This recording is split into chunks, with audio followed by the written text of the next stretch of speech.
Halika rito, mga ikakasal. Lumapit pa kayo. Sige, 3, 2, 1.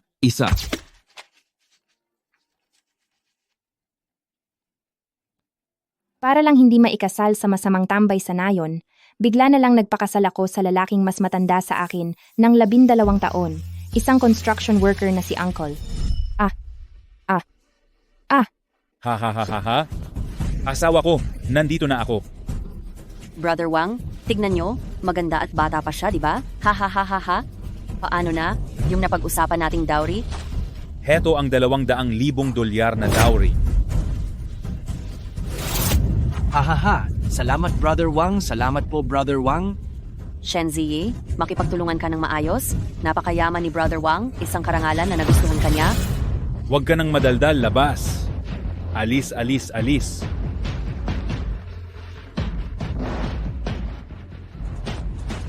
Huwag kang matakot. Huwag mo akong hahawakan, nagmamakaawa ako sa iyo, nakapasa na ako sa kolehiyo, pwede kong pagtrabahuhan para bayaran ka sa dowry. Binayaran kita ng $200,000 para bigyan mo ako ng anak na lalaki. Magsilbi ka lang sa akin ng maayos at baka pakainin pa kita ng maayos. Huwag mo akong hawakan. Saklolo, saklolo.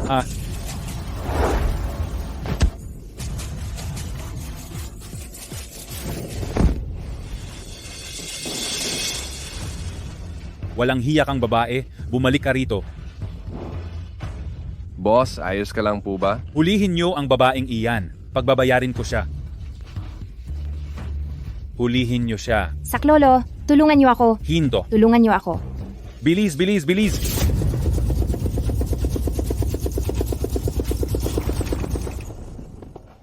Salamat po. Grand pasandali lang po kayong maghintay rito. President Gu, pasensya na po at dito namin kayo pinaupo. Alam kong hindi ito nararapat para sa inyo. Huwag po kayong mag-alala. Sasabihan ko ang driver sa susunod na suriin muna ng maigi ang sasakyan para hindi na uli masira sa gitna ng daan. Ang ilang daang ektaryang ito ang kabuuan ng itatayo nating resort. Sabihan ng Departamento ng Pinansyal na maglabas ng $1 bilyong bilang paunang pondo para sa proyektong ito. Opo. Tsaka nga pala President Gu, ngayong araw ay iginawa kayo uli ng madam ng mga blind dates. Sabi niya kung hindi kayo pupunta ay magugutom siya. Naiintindihan ko. Ito po ang kontrata. Saklolo, tulungan niyo ako. Huwag ka nang tumakas. Huminto ka. Hinto. Uncle, tulungan niyo po ako. Nagmamakaawa ako. Iligtas niyo ako. Uncle? Masamang babae ka. Lumapit ka rito. Kung hindi, parurusahan kita ngayon din. Ialis mo lang ako rito. Kahit ano gagawin ko.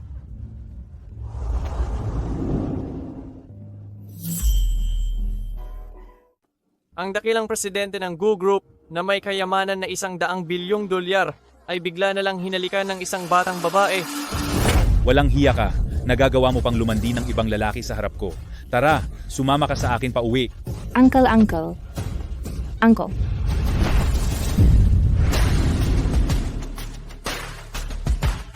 Kasama ko ito? Ang lakas ng loob mong hawakan siya? Isa ka lang namang magsasaka. Naglalaro ka pa bilang bayani sa harap ng babae. Sige, parurusahan ko kayong dalawa ngayon. Aray! Masakit, masakit! Bitiwan mo ako! Aray! Kung hindi ka pa aalis, hindi ako mag-aalinlangan na lumpuhin ka dito. Anong tinitingin-tingin nyo? Tapusin nyo siya para sa akin.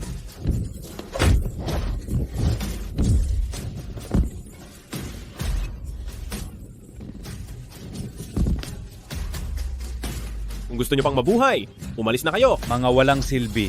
Shen Ziyi, hindi pa tayo tapos. Humanda ka sa akin. Tara, bilis, bilis. Alis na tayo.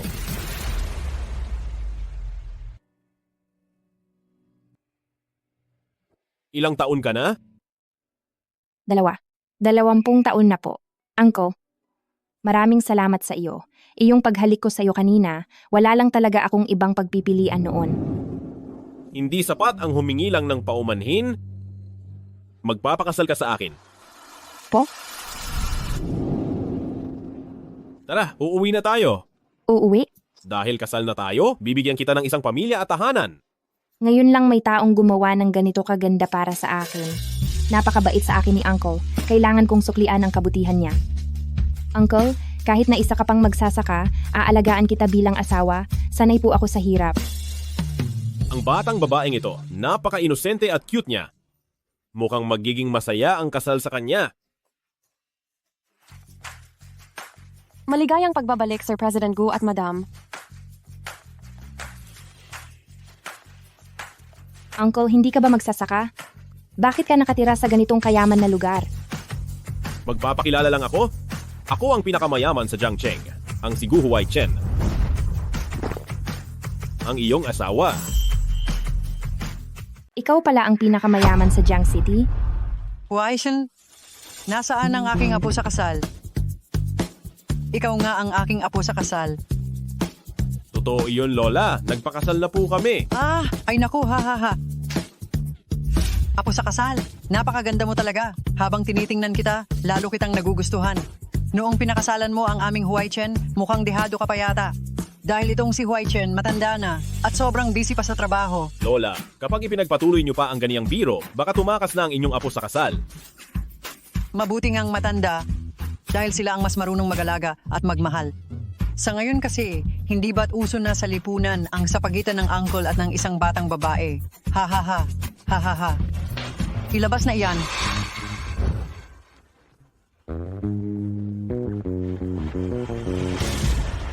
Ang mga ito ay, lahat ay pamana ng aming pamilyang Gu na nagkakahalaga ng 10 bilyong dolyar. Kunin mo ang lahat ng card na ito. Ang pulseras na ito, suot mo na rin sa akin. Para talagang kabilang ka na sa mga apo sa kasal ng pamilyang Gu. Ha. Oh, napakaganda ng aking apo sa kasal nang isuot ito. Ha. Lola, masyado po itong mahalaga, hindi ko po ito matatanggap. Huwag kang mahiya, kunin mo. Sabi ni Lola, kunin mo, kaya tanggapin mo na. May mga bagay sa kumpanya na kailangan kong asikasuhin. Xiaoyi, samahan mo muna si Lola. Hindi ko akalain na si Uncle ay ang pinakamayaman pala sa Jiang City. Marahil pinakasalan niya lang ako. Dahil naawa siya sa akin. Hindi pwede. Hindi ko pwedeng maabala si Uncle. Xiaoyi? Si Huaichen kasi, pagod na pagod siya sa trabaho sa buong araw. Kaya naman, tuwing gabi bago siya matulog, umiinom muna siya ng gatas. Ikaw na, ang maghatid nito sa kaniya ngayon. Tamang-tama, may gusto rin akong sabihin kay Uncle. Sinabilis na. Ay naku, malapit na akong magkaroon ng apo sa tuhod. Ha. Tuloy. Uncle, pinagdala kita ng gatas. Uncle, ano kaya kung maghiwalay na tayo? Sa panahon ngayon, ang mga kabataan ay mahilig na sa biglaang kasalan at mabilisang hiwalayan. Hindi ko po alam noon na ikaw ang Jiang City richest man. Isa lang po akong galing sa probinsya at simpleng babae. Hindi po ako karapat-dapat sa inyo. Noong pinunit mo ang kontrata ko, hindi naman ganyan kahina ang loob mo. Bata, huwag kang mabigatan. Nandito ako para sa lahat. At isa pa, kailangan ko lang talaga ng mapapangasawa para lang sa itinakdang kasalan, kaya hindi mo kailangang matakot. Uncle, napakabait niyo po at ni Lola sa akin. Wala pang kahit na sinong naging ganito kabait sa akin. Natatakot po ako. Natatakot ako na sa pagtagal ng panahon, ay baka hindi ko na kayang umalis sa tabi mo.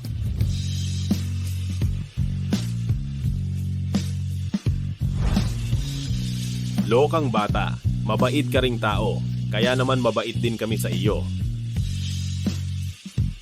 Hindi ko akalain na magkakagusto ako sa batang ito. Lagot. Ang puso ko, ang bilis ng tibok ng puso ko. Ano, lalabas muna po ako.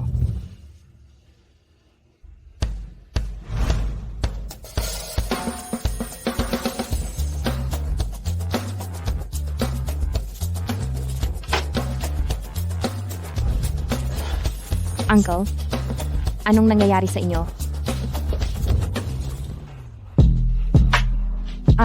Uncle.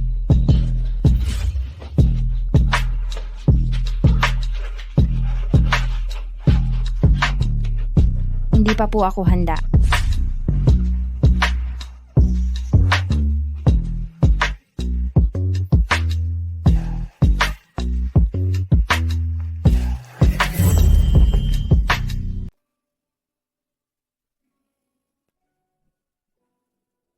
Hindi ako makapaniwalang kasama ko si Uncle.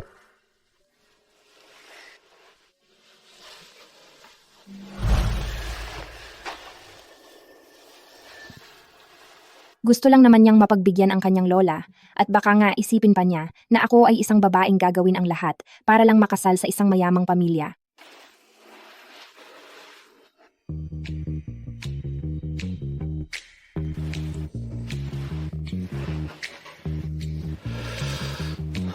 Kagabi, kami ni Xiaoyi.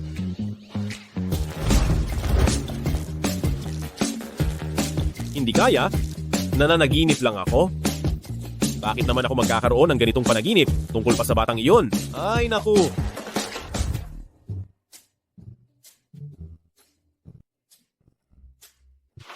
Ziye? Saan ka natulog kagabi? Sa sala po. Ikaw, anong nangyari sa iyo rito? Nakagat lang po ng lamok. Taglamig na ngayon? Paano pa magkakaroon ng lamok? Uncle, kailangan ko po munang bumalik sa school para sa scholarship awarding kasi baka po ako mahuli sa klase. Anong ikinababahala mo? Ihahatid na kita. Mukhang hindi nalaman ni Uncle ang tungkol sa nangyari kagabi. Halika. Kumain ka muna. Lakasan niyo ang loob na lokohin ako. Ang lakas ng loob niyong paglaruan ako. Walang hiya kayo para lokohin ako. Tandaan niyo, walang sino mang pwedeng tumalo sa akin. Tumakas ang babaeng iyon, nasaan na ang pera para sa kasal? Brother Wang, parang awa nyo na. Itigil nyo na ang pagpalo. Brother Wang, gagawin po namin ang lahat. Mahanap lang ang masamang batang iyon, kahit itali pa namin siya, para lang dalhin sa harap nyo. Alice, sa loob ng 3 araw, kapag hindi niyo nahanap ang babaeng iyon, ay parurusahan ko kayo ng matindi. Tayo na.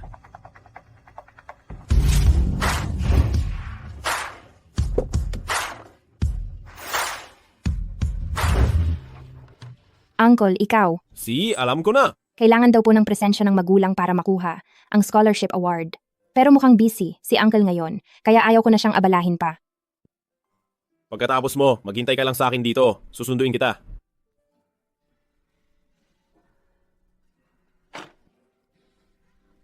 I-cancel ang schedule para sa contract signing ngayong hapon.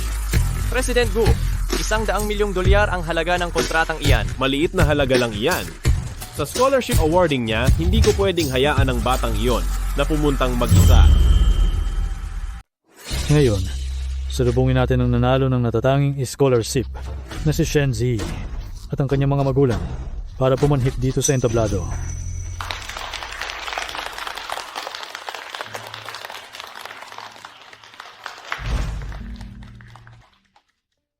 Classmate, nasaan po ang iyong mga magulang? Teacher, mayroon po kasing nangyaring aberya sa amin.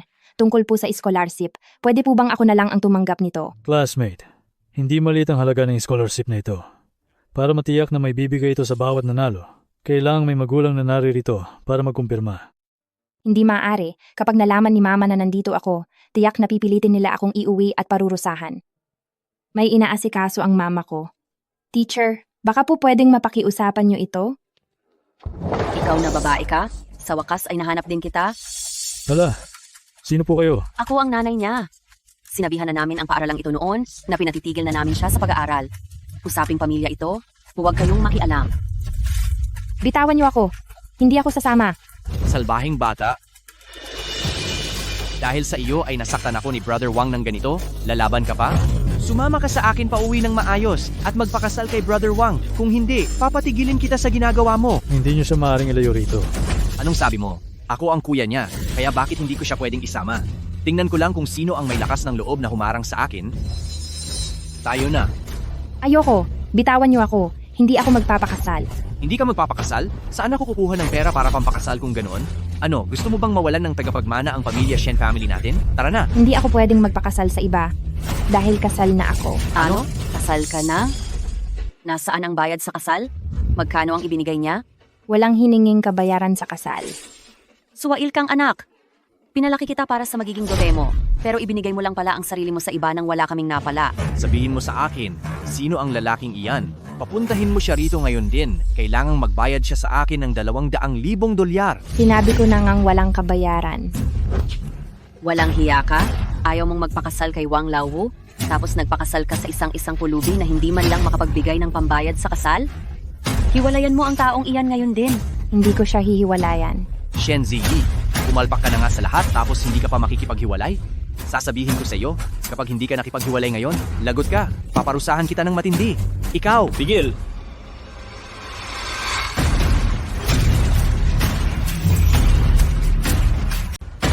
Tigil!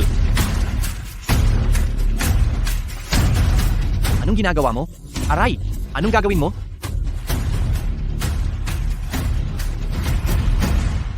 Pasensya na, nahuli ako.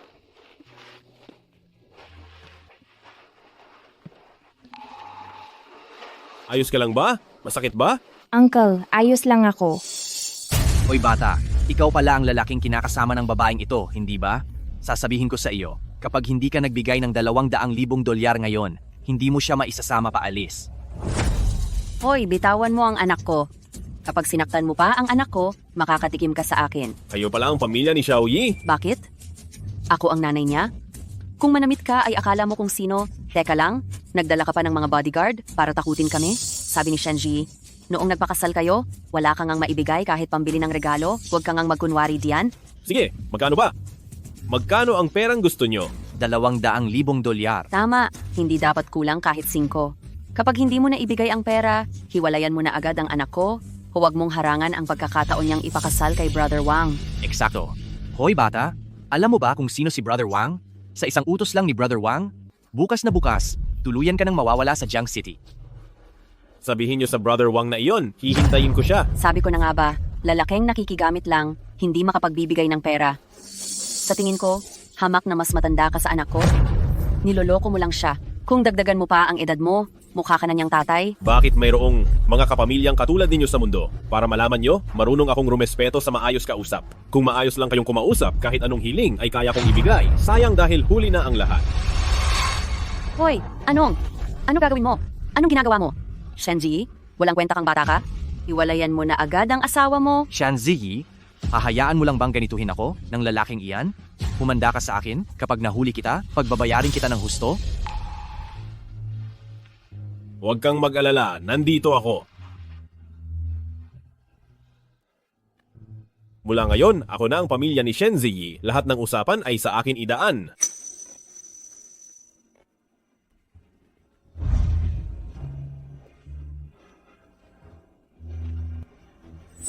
Go, ang pinakamayamang tao sa Jiang City. Zigu Huaichen.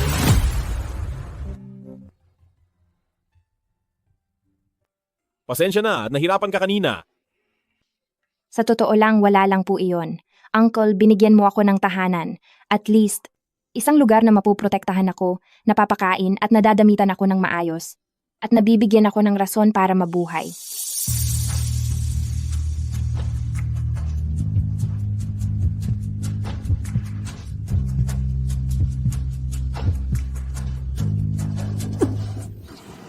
Anong nangyari? Nabigla ka ba sa nangyari kanina? Hindi ko po alam.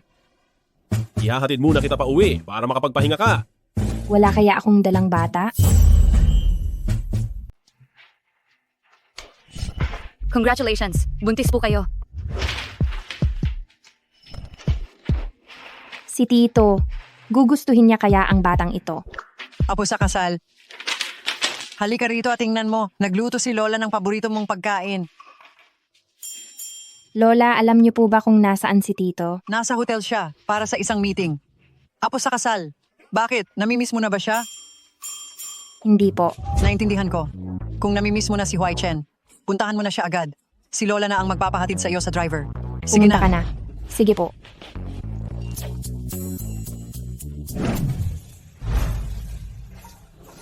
Ito na rin marahil ang oras para sabihin kay Tito ang nangyari noong gabing iyon. Hindi ko lang alam kung ano ang magiging reaksyon niya. Halika kayo rito, hulaan natin kung gaano magtatagal ang interes ni President Gu sa babaeng iyon. Tataya ako ng $30 milyong, 2 buwan lang.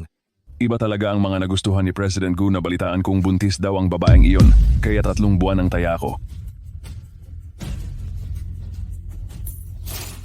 6 na buwan? Alam pala ni Tito ang lahat. Pampalipas oras lang pala ang lahat para sa kanya. Umasa lang pala ako sa wala, ang isang taong gaya ko. Hinding-hindi magiging karapat-dapat para kay Tito. Pinsan, pati ba naman ikaw ay tinatawanan ako? Tunay ang pagmamahal ko kay Jiao Jiao. Bakit parang napakasaya ni Huai Chen ngayong araw? Hoy, nabalitaan ko na nagpakasal na raw si Huai Chen. At ingat na ingat siya rito. Kailan mo ba siya ipakikilala sa amin? Mahiyain siya, pero dapat ko nga siguro siyang isama sa labas. Baka mainip siya sa bahay. Kilala ka pa naman bilang mongheng mapagpigil, iyong walang interes sa mga babae. Ano? Ngayon ay hulog na hulog ka na sa isang babae? Mukhang may interes naman pala siya sa babae. Hindi lang talaga niya nahahanap ang tamang tao noon. Kailan niyo ba nakitang naging ganito kalambot si Huai Chen?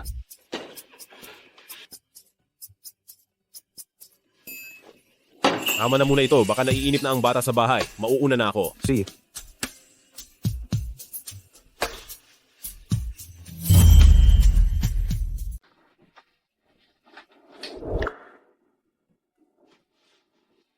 Hay nako, may hinarap lang na trabaho kaya ginabi ako ng uwi. Batang babae, binilhan kita ng mga matatamis na pagkain. Mag-divorce na tayo. Batang babae? Anong nangyari? May nagawa ba akong mali? Huwag mo akong hawakan. Nagpakasal lang ako sa'yo dahil lang sa pera mo. Matagal ko nang alam na ikaw ang Jiang City na pinakamayamang si Gu Huaichen, kaya sinadya kitang lapitan.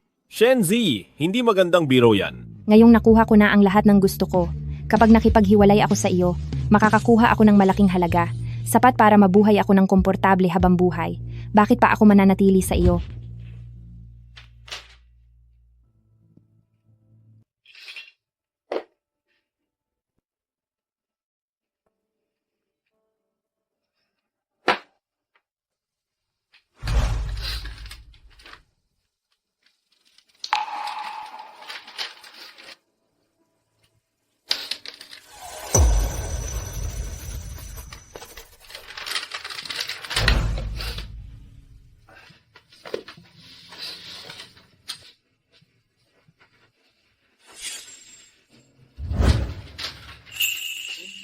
Xiaoyi. Si Xiaoyi ay may bata sa sinapupunan. Ibig bang sabihin ito na noong gabing iyon ay may nangyari sa atin? President Gu, may problema po. Nagpa-schedule ang ginang para alisin ang bata.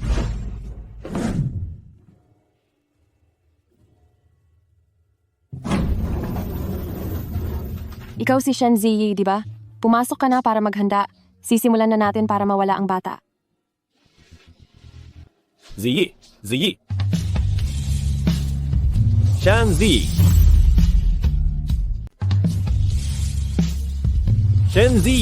Shenziyi, lumabas ka. Shenziyi, lumabas ka sabi. Sir, nagsimula na po ang operasyon. Hindi po kayo pwedeng pumasok ng basta-basta. Shanzi. Nurse, kamusta na po siya? Matagumpay po ang operasyon. Xiaoyi, masakit ba? Kasalanan ko ang lahat. Hindi ko sana hinayaan na maiwan kang mag-isa roon. Halika po, ikaw po ba ang ama ng bata? Tingnan mo ang bata. Hindi ba nawala na ang bata? Ano bang pinagsasabi mo? Ang ginawa po namin ay cesarean section. Nurse, may pasyente po ba kayo rito na nagngangalang Shen Ziyi? Shenji? Siya ba ang tinutukoy mo? Noong schedule na niya para sa operasyon, bigla siyang umalis ng nagmamadali. Xiaoyi, nasaan ka na ba talaga?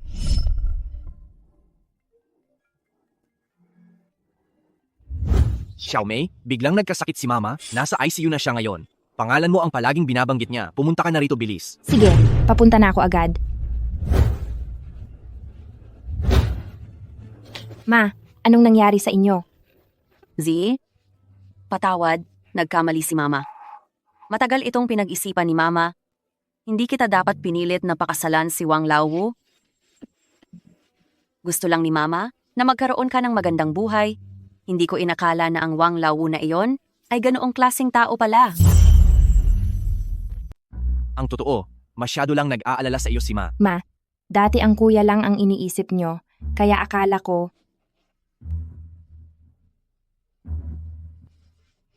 Z? Yung mga nangyari noon, pagkakamali ni Mayon, Magiging mabuti na ang pakikitungo ni Ma sa iyo simula ngayon? Mapapatawad mo ba si Ma, please? Oo nga, Ading. Patawarin mo na kami. Sana ay mapatawad mo kami, ha? Luluhod pa ako sa harap mo? Ma, hindi ako galit sa inyo. Wala na po sa akin yon. Kung ganoon, mabuti naman.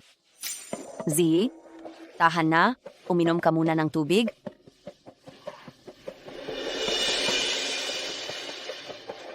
Ma, magpahinga po kayo ng mabuti. Huwag niyo po akong alalahanin. Maayos naman ang lahat sa akin ngayon.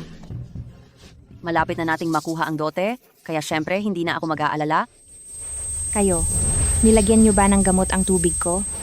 Ang ibig sabihin ni Ma, Ading, sa pagkakataong ito ay hindi ka na makakaligtas sa mga kamay ni Wang Lawu, ha ha ha. Bata ka, huwag mong isipin na porket tumakas ka, hindi ka na namin mahahanap. Sasabihin ko sa iyo, hinding-hindi ka makakaalis sa amin. Isinilang kita para lang pagkakitaan sa dote. Ma, dinala niyo ako sa inyong sinapupunan ng 9 na buwan at naghirap kayo para ipanganak ako para lang pala gawin akong paraan para magkapera? Shenzi, huwag ka masyadong mapagmataas. Anong paraan ka dyan? Paano naman kami? Nag-alaga kami ng aso para may bantay sa bahay. Pero ikaw, ni hindi kami makakuha ng dote. Siguro kung saang lansangan ka na napunta para paglaruan. Bilisan mo, huwag ka nang daldal. Itong batang ito na walang may gusto, alisin ang bata ngayon din. Tara. Hindi niyo maalis ang anak ko. Anak ko ito. Walang hiya ka, itinuturing mo pa ring mahalaga ang batang yan sa sinapupunan mo? Wala lang kabuluhan yan. Kung matapang ka, tumawag ka, papuntahin mo rito ang lalaki mo para iligtas ka. Wala namang may gusto sa iyo, bakit nagpapanggap ka pa ring malinis na senyorita? Uncle, ayaw na sa akin ni Uncle. Pero ang bata. Shenzi, kung ayaw mong mawala ang bata, sige, tawagan mo ngayon din ang lalaking iyon at humingi ka ng $200,000 na dote dahil kung hindi, kahit maparusahan ka namin ngayon, hindi namin ititira ang batang ito.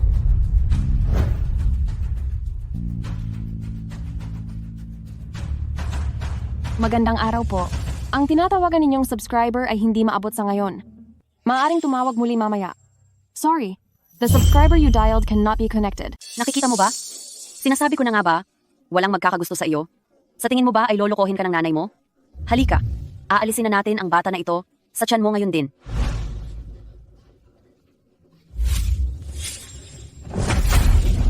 Walang hiya kang babae ka.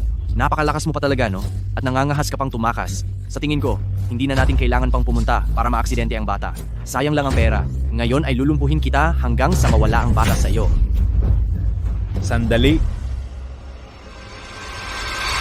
Anong ginagawa nyo? Narito na pala ang babaeng ito. Bakit walang nagsasabi sa akin?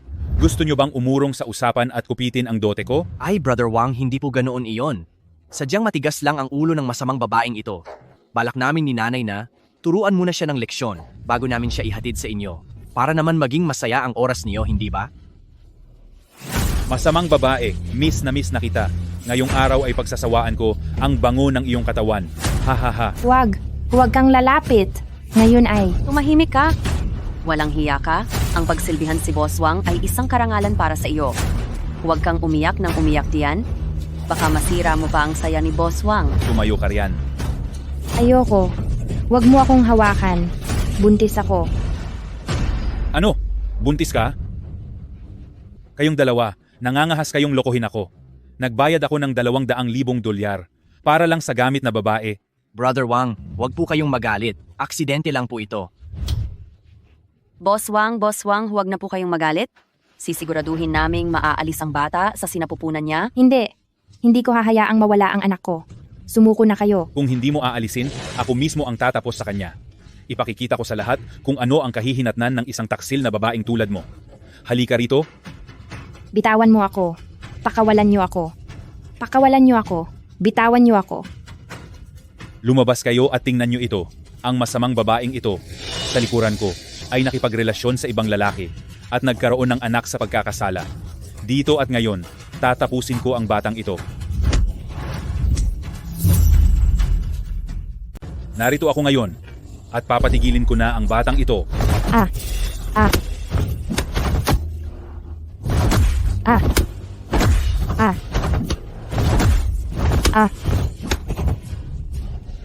Walang hiyang babae ka. Nagawa mo pa akong pagtaksilan. Magsalita ka na. Sino ang lalaking iyon? Gu Huaichen. Siya ang tatay ng bata. Totoong siya ay si Gu Huaichen. Kapag may nangyaring masama sa bata, hinding-hindi niya kayo pakakawalan. Si Gu Huaichen? Siya ang ating pinuno sa Jiangcheng, ang pangulo ng unang grupo na sobrang makapangyarihan. Magkakagusto siya sa iyo? Kadiri ka. Tama yon. Shenxi, magpagamot ka kung may sakit ka, huwag kang masyadong managinip ng gising. Kahit ang maging katulong ni President Gu ay hindi ka nararapat. Gusto mo pa ba akong takutin, babae ka? Akala mo ba ay madali akong maloko?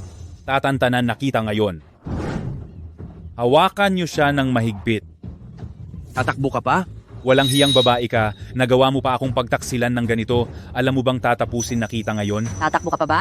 Kung sumunod ka lang sana at nagpakasal kay Boss Wang, hindi mo na sana kailangang magdusa ng ganito. Ngayon, sisiguraduhin kong mawala ang batang iyan. Hinding-hindi ako magpapatalo sa iyo. Wag. Tigil! Ang asawa ni Gu Corporation. Akala nyo ba ay pwede nyo siyang saktan? Bilis? Anong gagawin mo? Bitawan mo ako. Anong ginagawa nyo? Hindi nyo ba alam kung sino ako? Ayos ka lang ba? Uncle, dumating ka rin sa wakas. Halika, tumayo ka. Hindi ba ito yung lalaki noong nakaraan? Paanong? Siya talaga ang nasa kapangyarihan ng Gu Group na si Gu Huaichen? Nay, ano na ang gagawin natin? Malay ko ba kung anong dapat gawin? Oo nga pala, ikaw yung sumira ng plano ko noon, yung hamak na construction worker na yon. Akala ko naman kung sino kang makapangyarihan, mahirap ka lang pala, at isang maruming magsasaka. Kung alam mo ang mabuti para sa'yo, umalis ka na dito. Isang hamak na manggagawa, nagawa pang magmalaki sa harap naming mga Brother Wang? Nagyayabang ka pa? Aray, aray, aray. Ikaw na bata ka, kung matalino ka, lumayas ka na ngayon din. Ginamit pa ng babaeng ito, ang kabit niya para saktan ako. Tingnan natin kung hanggang kailan kanyan mapoprotektahan. Anong gagawin nyo? Aray! President Gu, anong gagawin natin sa kanya? Dahil hindi niya kayang kontrolin ang kanyang pagnanasa, parusahan siya nang hindi na makapang-api muli. Masusunod po. Anong gagawin mo? Lakasan nyo ang loob nyo. Ako si Wang Laowu, ang hari ng baryang ito. Aray! Aray! Ha! Ha! Ha! Aray! Ha! Ha! Ha! Aray!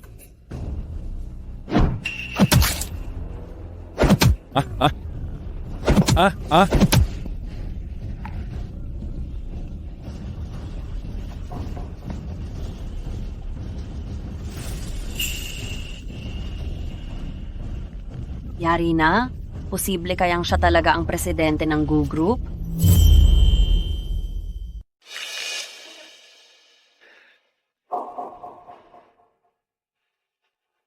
Hindi ba kita natakot?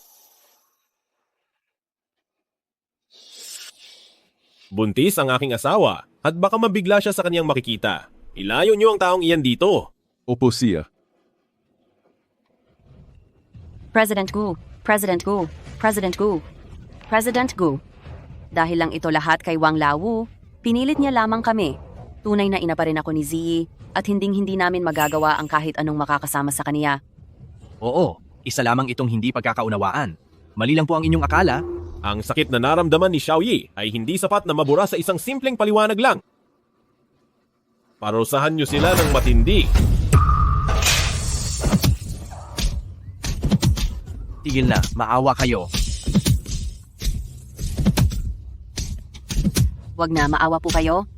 G, patawad, nagkamali ang iyong ina. Hindi na namin kailangan ang $200,000 na bayad sala. Aalagaan na kita ng mabuti mula ngayon. Kaya parang awa mo na, patawarin mo na ako. Ading, alam na rin ni Kuya na mali siya. Tulungan mo kami. Itigil nyo na ang pananakit sa amin. Natatakot ka ba? Dati oo. Pero dahil nandyan ka na, hindi na. Ituloy nyo. Sandali. Uncle, hayaan mo na silang makaalis. Ayaw ko na silang makita pa uli. Sige, masusunod ang gusto mo. Dapat kayong magpasalamat kay Xiaoyi dahil pinagbigyan niya pa kayo. Ipalabas sila agad ng Jiang City, bantayan niyo sila at hayaan niyo silang mamuhay sa hirap. Opo, siya.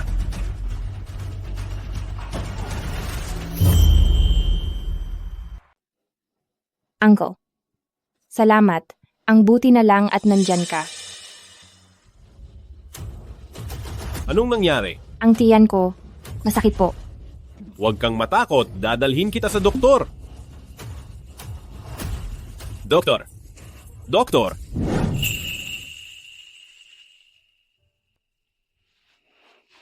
Maayos naman ang kalagayan ni Miss Shen. Medyo nanghihina lang ang kanyang katawan at dahil sa labis na emosyon, kaya sumakit ang kanyang tiyan. Kailangan niya ng sapat na pahinga at bumalik kayo pagkalipas ng 3 araw para sa check-up. Sige po, salamat po, Doktor.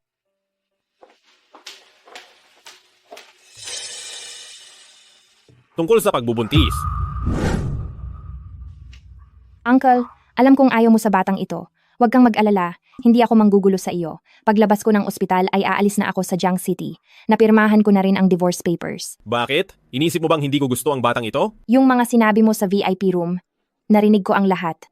Mula ba sa simula, ginawa mo lang ba akong pampalipas oras? Sa VIP room? Halika na. Pag-usapan natin si President Gu kung gaano katagal ang magiging interes niya sa babaeng iyon. Tataya ako ng 30 milyong dolyar. 2 buwan lang iyan. Iba talaga pumili si President Gu, balita ko. Ay buntis daw ang babaeng iyon. 3 buwan ang taya ko. 6 na buwan.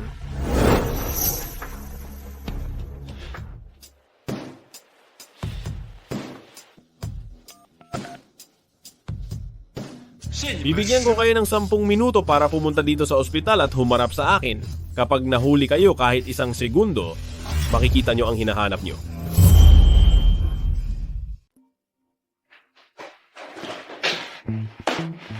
Magandang araw po sa inyo. Ipaliwanag nyo nga kay sister-in-law kung ano talaga ang nangyari sa kwarto noong araw na iyon. Maling-mali ang naging akala niya sa akin. Nako, sister-in-law, malaking pagkakamali nga po iyon. Ang pinag-uusapan po ni President Gu noon ay si Little President Gu, yung pinsan niyang si Guyan. Opo, tama iyon. Ang lalaking iyon, ang daming kasamang babae, palaging nagpapalit na parang nagpapalit lang ng damit. Nagtataya lang kami at nagbibiruan noon kung ang mga babaeng nakapaligid sa kanya ay magtatagal ba sa piling ni Guyan. Kaya po, wala po talaga itong kinalaman sa inyo, sir. Tama po, sister-in-law. Hindi nyo lang alam. Noong nalaman ni pinsan na baka alisin ang bata, sobrang nagpanik siya at hindi malaman ang gagawin at mabilis pa sa 4:00 na tumakbo palayo. Hahaha, ngayon ko lang nakitang magkaganito si pinsan sa isang tao. Dati, napaka-elegante niyang tao. Ayaw na ayaw niyang may kahit isang lukot sa damit niya.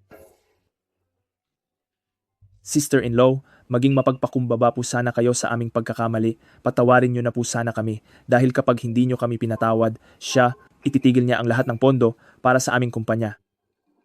Uncle, ganoon ka ba talaga katapang? Pagbalik natin, pagbabayarin ko kayong lahat. Xiaoyi, kasalanan ko dahil hindi kita naprotektahan ng maayos at hinayaan kitang masaktan ng ganito. Pagkakamali ko ang lahat, handa akong tanggapin ang anumang parusa mula sa iyo.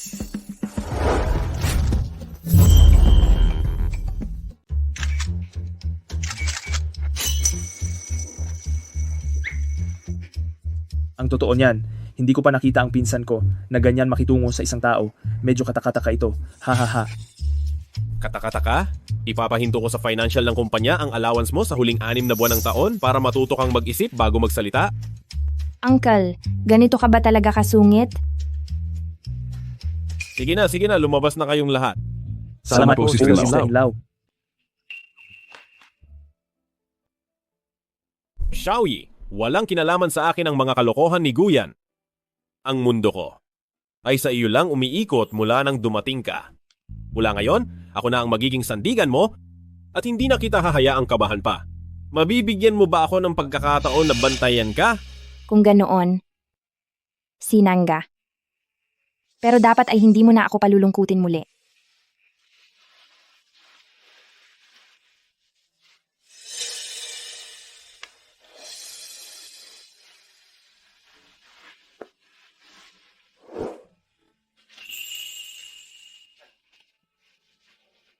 Ay naku, hahaha. Ang apo ko sa tuhod. Dahan-dahan lang, halika na. Upo ka muna rito. Huwag kang malikot. Ako na.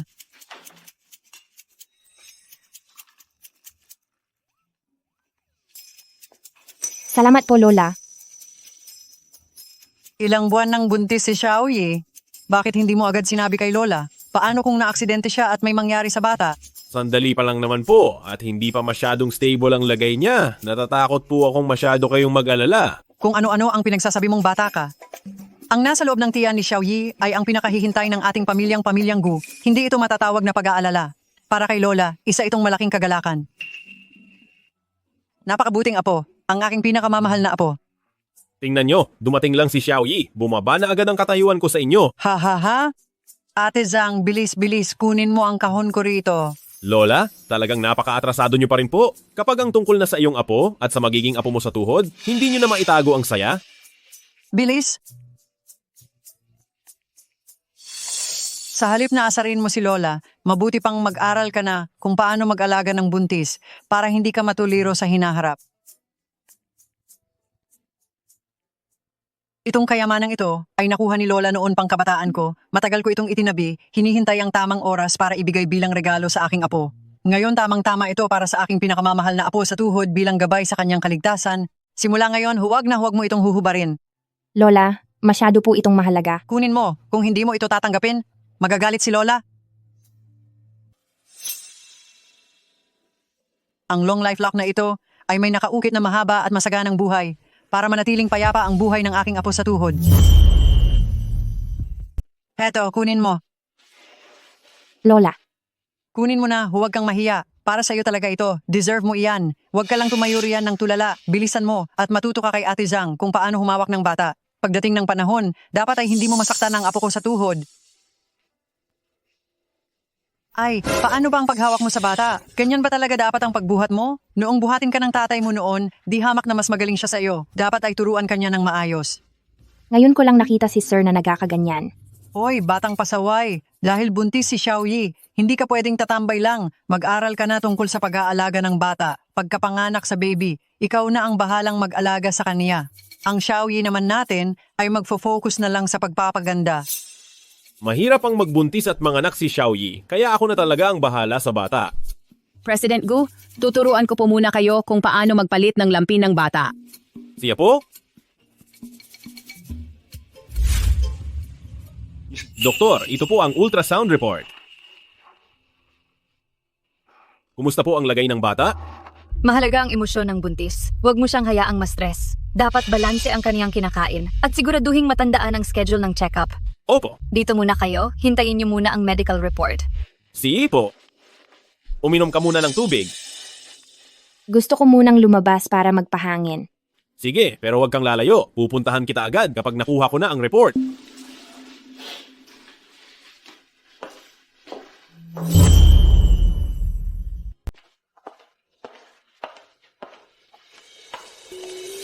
Hindi ko alam kung ano ang magiging hitsura ng sanggol paglabas niya, kung magiging kamukha ba siya ni Lolo. Shenzi, anong ginagawa mo rito? Natatandaan mo pa ba ako? Ako si Shalin, iyong kaklase noong high school. Shalin, matagal na tayong hindi nagkita. Nandito ako para sa check-up ng pagbubuntis ko. Buntis ka na sa murang edad mo na yan? Bakit mag-isa ka lang para sa check-up mo? Nasaan ang asawa mo? Kinuha niya lang po ang medical report ko. Lumabas lang muna ako para makalanghap ng hangin.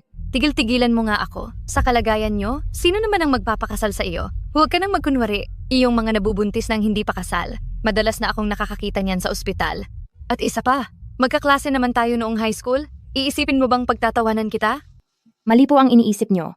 Kasal na po ako ngayon. At napakabuti sa akin ng asawa ko.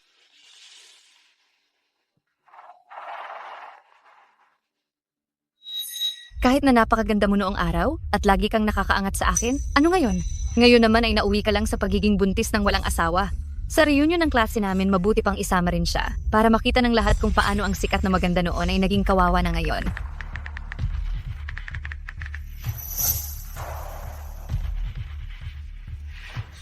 Nagbibiro lang naman ako. Siya nga pala, mayroong reunion bukas para sa mga kaklase noong high school. Pumunta ka na rin doon sa oras na iyon. Wala po akong oras, kaya hindi na po ako pupunta. Sus, sige na. Pumunta ka na. Nasabi ko na sa kanilang lahat na pupunta ka. Kapag hindi ka nagpakita, hindi ba't parang pinapahiya mo ako niyan? Talaga pong wala akong oras, kaya hindi na po talaga ako makakapunta. Sige na, pumunta ka na. Yung advisor natin noong high school ay napakabait sa'yo. Kapag hindi ka dumating, siguradong malulungkot iyon. So usapan na natin iyan Kailangan ko pang tumingin ng pasyente. Mauuna na muna ako.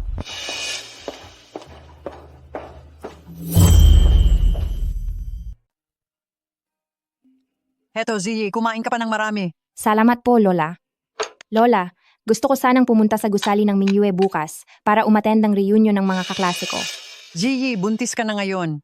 Diyan sa gusali ng Mingyue, napakaraming taong labas-masok. Paano kung aksidente kang masaktan o matisod? Hindi iyon maganda para sa bata.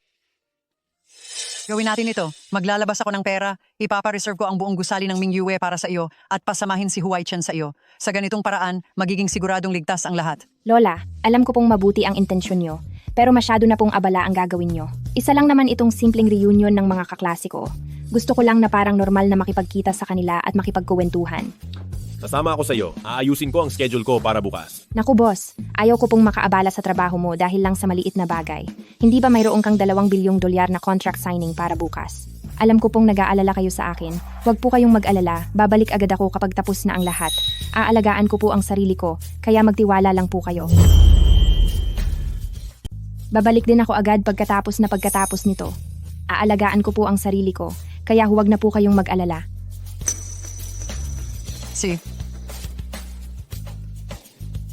Tia. Pero kapag nakaramdam ka ng anumang sakit, tumawag ka agad. Susunduin kita. Huwag kang magpumilit kung hindi mo na kaya. Opo. Sige na, kumain ka na. Halina kayo. Shot muna tayong lahat. Tagay. Hoy, Charlene, sa ating lahat na nandito, ikaw ang pinakamatagumpay. Balita ko sa Jiangcheng Hospital ka nagtatrabaho. Ang pinakamagaling na ospital sa buong lungsod. Siguradong napakataas ng suweldo mo, no? Ayos lang naman. Nasa 1 milyong dolyar lang naman ang kinikita ko kada taon. Grabe, Charlene, talagang kinakaingitan kita. Ang ganda mo na, ang yaman mo pa. Sa susunod kapag may oras, mag-usap pa tayo ng madalas. Baka sakaling sa ilang bagay ay kailanganin namin ang tulong mo. Pasensya na, medyo nahuli ako ng dating. Uy, nandito na ang ating school muse. Ang ganda pa rin niya talaga. Kailangan pa bang itanong iyan? Noong high school pa lang, ang mga lalaking humahabol sa kanya ay umaabot na hanggang sa gate ng paaralan. Maaari bang maging masama ang buhay niya? Balita ko pa nga, pati ang mga dating kasintahan ni Charlene ay nahulog na lahat sa kanyang alindog. Totoo naman iyan. Sa hitsura ni Shen Ziyi, wala kang mapupula kahit konti. Samantala si Charlene naman, kung ikukumpara mo, ay mas lamang talaga si Shen Ziyi. Pigilan nyo na yan.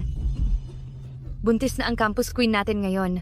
Shen Ziyi, nasaan na ba ang asawa mo? Bakit hindi mo siya isama para maipakilala naman sa aming lahat? Ang asawa ko po ay masyadong abalang-abala sa trabaho kailanman, hindi siya makaalis. Kaya mag-isa lang akong pumunta rito. Talaga ba? Noong nakaraang check-up mo sa ospital, hindi ba't mag-isa ka rin? Ginagawa mo pa ring dahilan ng trabaho ngayon. Baka naman, imbento mo lang ang asawa mong iyan dahil lang sa pride mo? Hindi, kasal na talaga ako ngayon. Kasal, aba, bago iyan ah. Kung gayon, sabihin mo naman sa amin kung ano ang ginagawa ng misteryoso mong asawa. Ano ang trabaho niya? Baka naman, wala man lang siyang disenteng hanap buhay, di ba? Ha ha ha! Naku, Charlene, iyon ba ang pinakabagong Hermes na limited edition? Nakita ko na iyan sa isang fashion magazine. Ang sabi ay iisa lang ang ganiyan sa buong bansa. Ang halaga niyan ay hindi bababa sa 200,000 dolyar, di ba? Tungkol dito, regalo ito sa akin ng boyfriend kong si Chiming. Nabanggit ko lang sa kanya habang namimili kami na nagustuhan ko ito. At hindi ko inakalang walang pag-aalinlangan niya itong binili at ibinigay sa akin. Ha ha ha! Ang boyfriend ko ay isang manager sa Gu Group. Humahawak siya ng ilang mga departamento doon. Ang 200,000 dolyar na iyan ay barya lang para sa kaniya. Gu Group? Hindi ba kumpanya iyon ni Uncle? Diyos ko, ang Gu Group ay isang kilalang kumpanya sa Jiang City. Ang mga nakakakuha ng posisyong bilang executive sa Gu Group ay talagang mga kahangahangang tao. Xialin, napakagaling naman ng boyfriend mo. Oo nga, Charlene, kapag may oras ka, baka naman pwede mo kaming ipakilala sa kanya. Ang asawa ko ay nasa negosyo ng kagamitang medikal. Baka may tsansa tayong magkaroon ng partnership. Pagdating ng panahon, aasa kami sa tulong mo. Maliit na bagay lang iyon. Ang boyfriend ko ay malakas ang loob kay President Gu at gustong-gusto siya nito. Baka nga sa susunod ay ma-promote na siya bilang direktor.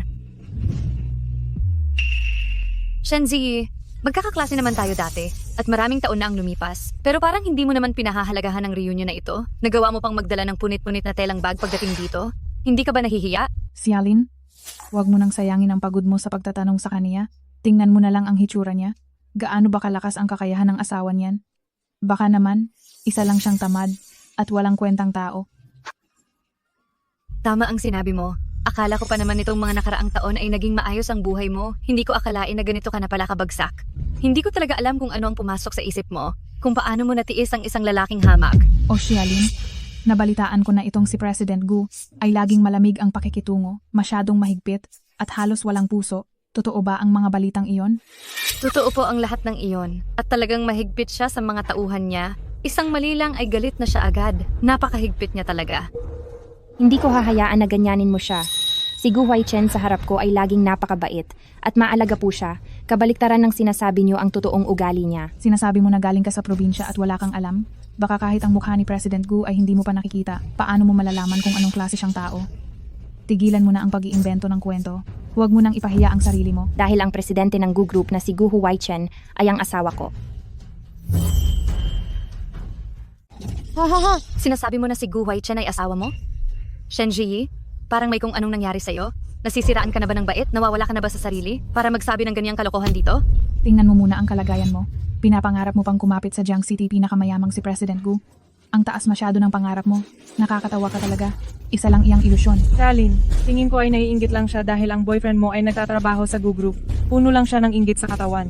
Bahala kayo kung maniniwala kayo o hindi. Pero hindi ko hahayaan na siraan niyo ang asawa ko. Madumi ang mga puso ninyo, kaya madumi rin ang tingin niyo sa lahat. Kumusta ka, bata? Nag-enjoy ka ba? May nang-aapi ba sa iyo? Tito, ako po. Oh, tumatawag na ba ang asawa mo? Hindi ba sabi mo ay si Gu Huaichen ang asawa mo? Kung talagang totoo iyan, palarbasin mo ang asawa mo para naman makilala namin siya. Oo nga, tama. Anong ginagawa mo? Ikaw ba ang asawa ni Shen Ji? Nandito kami sa isang party. Masama ang pakiramdam ni Shen Ji ngayon. Pumunta ka rito at sunduin mo na siya. Gusto kong makita kung anong klaseng talunan niyang asawa mo. Hindi siya inutil. Huwag mong isipin na hindi ko alam. Para sa pera, ipakakasal ka na sana ng nanay mo sa isang matandang hukluban. Ang tungkol sa bagay na ito, kumalat na sa buong universidad noon pa. At nagagawa mo pang magyabang at sabihing asawa ka ng CEO? Napakawalang hiya mo talaga. Naku, Shenzi, ipakakasal ka na sa matanda, pero nangangarap ka pa ring biglang yaman at maging asawa ng CEO. Ay naku, nakakatawa ka talaga. Ha ha ha ha. Anong ginagawa mo? Gusto mong umalis? Bakit? Takot ka ba na makita namin kung gaano kapulubi ang asawa mo at pagtawanan ka namin? Xialin, huwag mo akong masyadong apihin. Sinasabi ko lang ang totoo. Hindi ba't ang asawa mo ay matandang hukluban lang mula sa probinsya? Sinasabi ko sa iyo, isang sikat na restaurant ang gusali ng Mingyue. Iyong matanda mo, baka nakatricycle lang iyon at hindi man lang siya papapasukin dito. Ha ha ha ha. Tama ka riyan. Ang lugar na gaya nito ay hindi lang para sa kung sino-sinong mga hamak na tao. Xialin, hindi matanda ang asawa ko. Siya ang CEO ng Gu Group Tabi. Lakas ng loob mong itulak ako. Ngayong araw na ito ay talagang bibigyan kita ng leksyon. Tigil.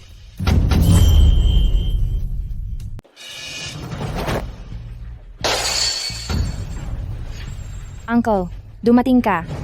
Ayos lang ba si batang babae? Sino ka? Ako ang asawa ni Shen Ziyi, si Gu Huaichen. President Gu, hindi kaya ang asawa ni Shen Ziyi ay si Gu Huaichen talaga? Paano mangyayari iyon? Isang matandang hukluban lang ang asawa niya. Alam ko na. Sa ayos mong yan na mukhang disente. Siguradong isa ka lang lalaking binabayaran na pinapunta rito ni Shen Ziyi para magpanggap. Uncle, hindi siya lalaking binabayaran. Buntis ka, kaya bawal kang ma-stress. Ako na ang bahala rito. Buntis si Xiao Yi, kaya hindi siya dapat naiistorbo. Bibigyan kita ng pagkakataon, humingi ka agad ng paumanhin kay batang babae, at palalagpasin ko pa ito. Pagsasamantalahin mo ang pasensya ko? Isang bayarang lalaki lang? Naglalakas loob na kausapin ako ng ganyan? Mukhang talagang ang ayaw mo ng maayos na usapan. Anong gagawin mo? Sinasabi ko sa'yo, kapag sinubukan mo akong saktan, ipapahiya ka ng boyfriend ko. Ang boyfriend ko kaya ay manager sa Gu Group. Sa isang pitik lang niya, kaya niya kayong burahin.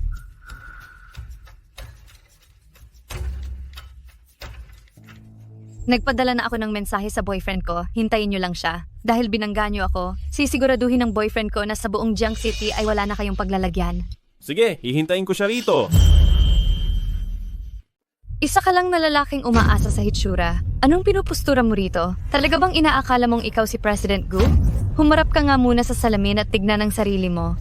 Wala kang muwang sa mundo. Ngayong araw ay talaga namang parurusahan ko kayong dalawa para malaman niyo ang mangyayari kapag binangga niyo ako. Sino ang walang hiyang nang aapi sa girlfriend ko? Chiming? Silang dalawa na walang muwang na mga nilalang ang umaapi sa akin. Sinabi pa ng lalaking ito na wala kang silbi, na doon sa Goo Group ay wala kang kwenta.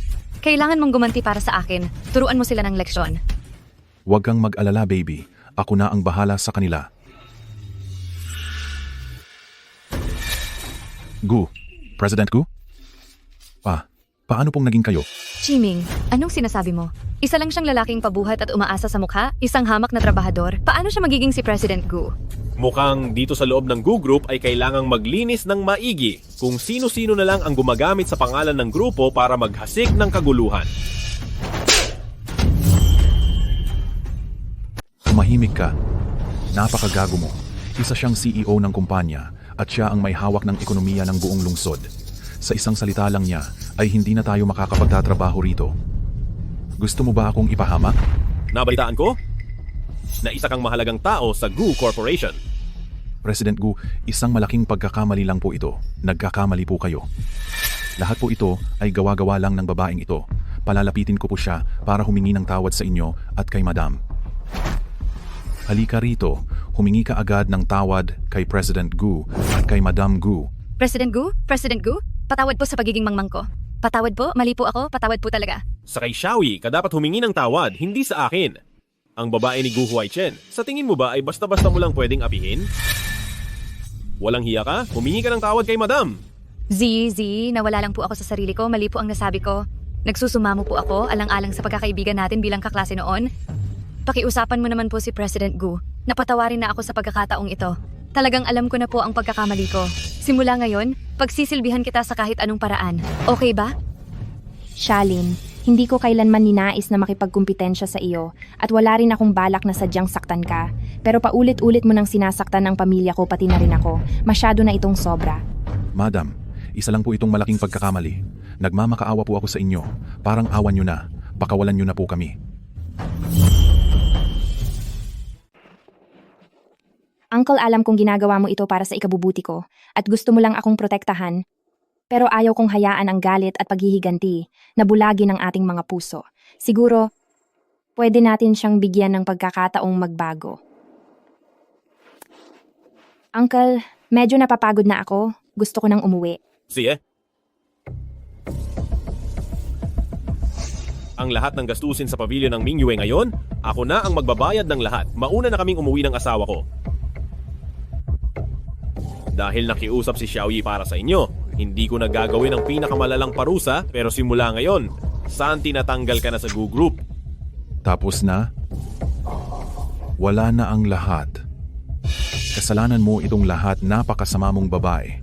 Tatantanan kita.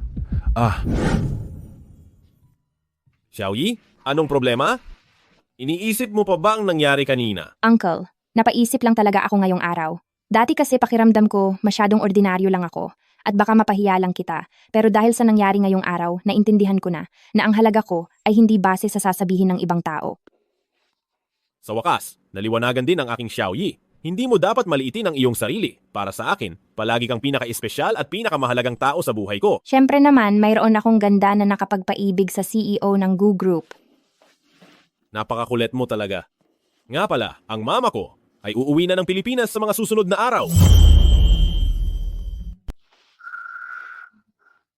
Excited na akong makita si Auntie. Kahit medyo kinakabahan ako, pero naniniwala ako na magugustuhan niya ako. Huwag kang mag-alala, Uncle, gagawin ko ang lahat. Sige, nandito lang ako. Huwag kang mag-alala. Sige, alam ko maghahanda ako ng angkop na regalo bilang pasasalamat. Sige, ikaw ang bahala. Pero inumin mo muna itong sabaw. Kailangan mong palakasin ang katawan mo. Amoy gamot, Uncle. Ayaw kong inumin yan. Sige na, para sa kalusugan mo ito. Kung ayaw mo pa ring inumin, ako na ang magpapakain sa iyo. Opo, iinumin ko na. Sige na. Ay, talaga naman. Masyado nang huli para sabihin yan.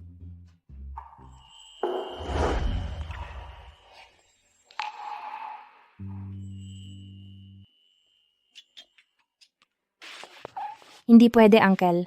Paano na ang baby sa tiyan ko? Anong iniisip mo? Baliw ka talaga? Ubusin mo to, tapos matulog ka na ng maayos.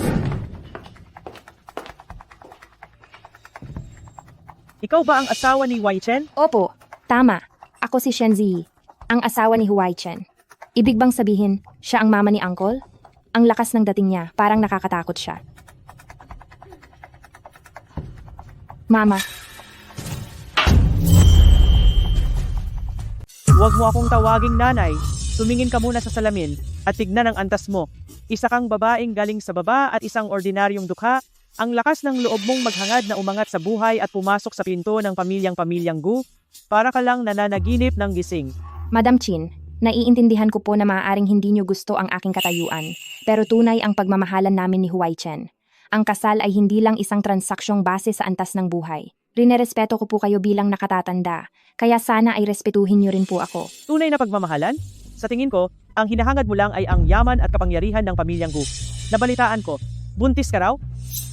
Opo, buntis po ako. Huwag mong isiping dahil lang buntis ka, ay makakaapak ka na ng matatag dito sa pamilyang Gu. Para sa akin, kasangkapan ka lang para sa panganganak. Binubuhay ka lang ng pamilya namin dahil lamang sa bata. Dapat alam mo kung saan ka lulugar. Magsisikap po akong maging mabuting asawa at mabuting ina. Magsisikap din po ako upang maging karapat-dapat bilang manugang sa pamilyang Gu. Bata ka pa pero ang dulas na ng dila mo ha. Hindi ko po inaasahang tatanggapin niyo ako agad, pero sana ay bigyan niyo po ako ng pagkakataon upang mapatunayan ang aking sarili. Sige, dahil buntis ka, simula ngayong araw, ang iyong agahan, tanghalian at hapunan ay dapat sumunod sa mga utos ko. At saka, bawal ang tanghali na kung gumising sa umaga dapat mong sundin ang mga batas ng pamilyang Gu.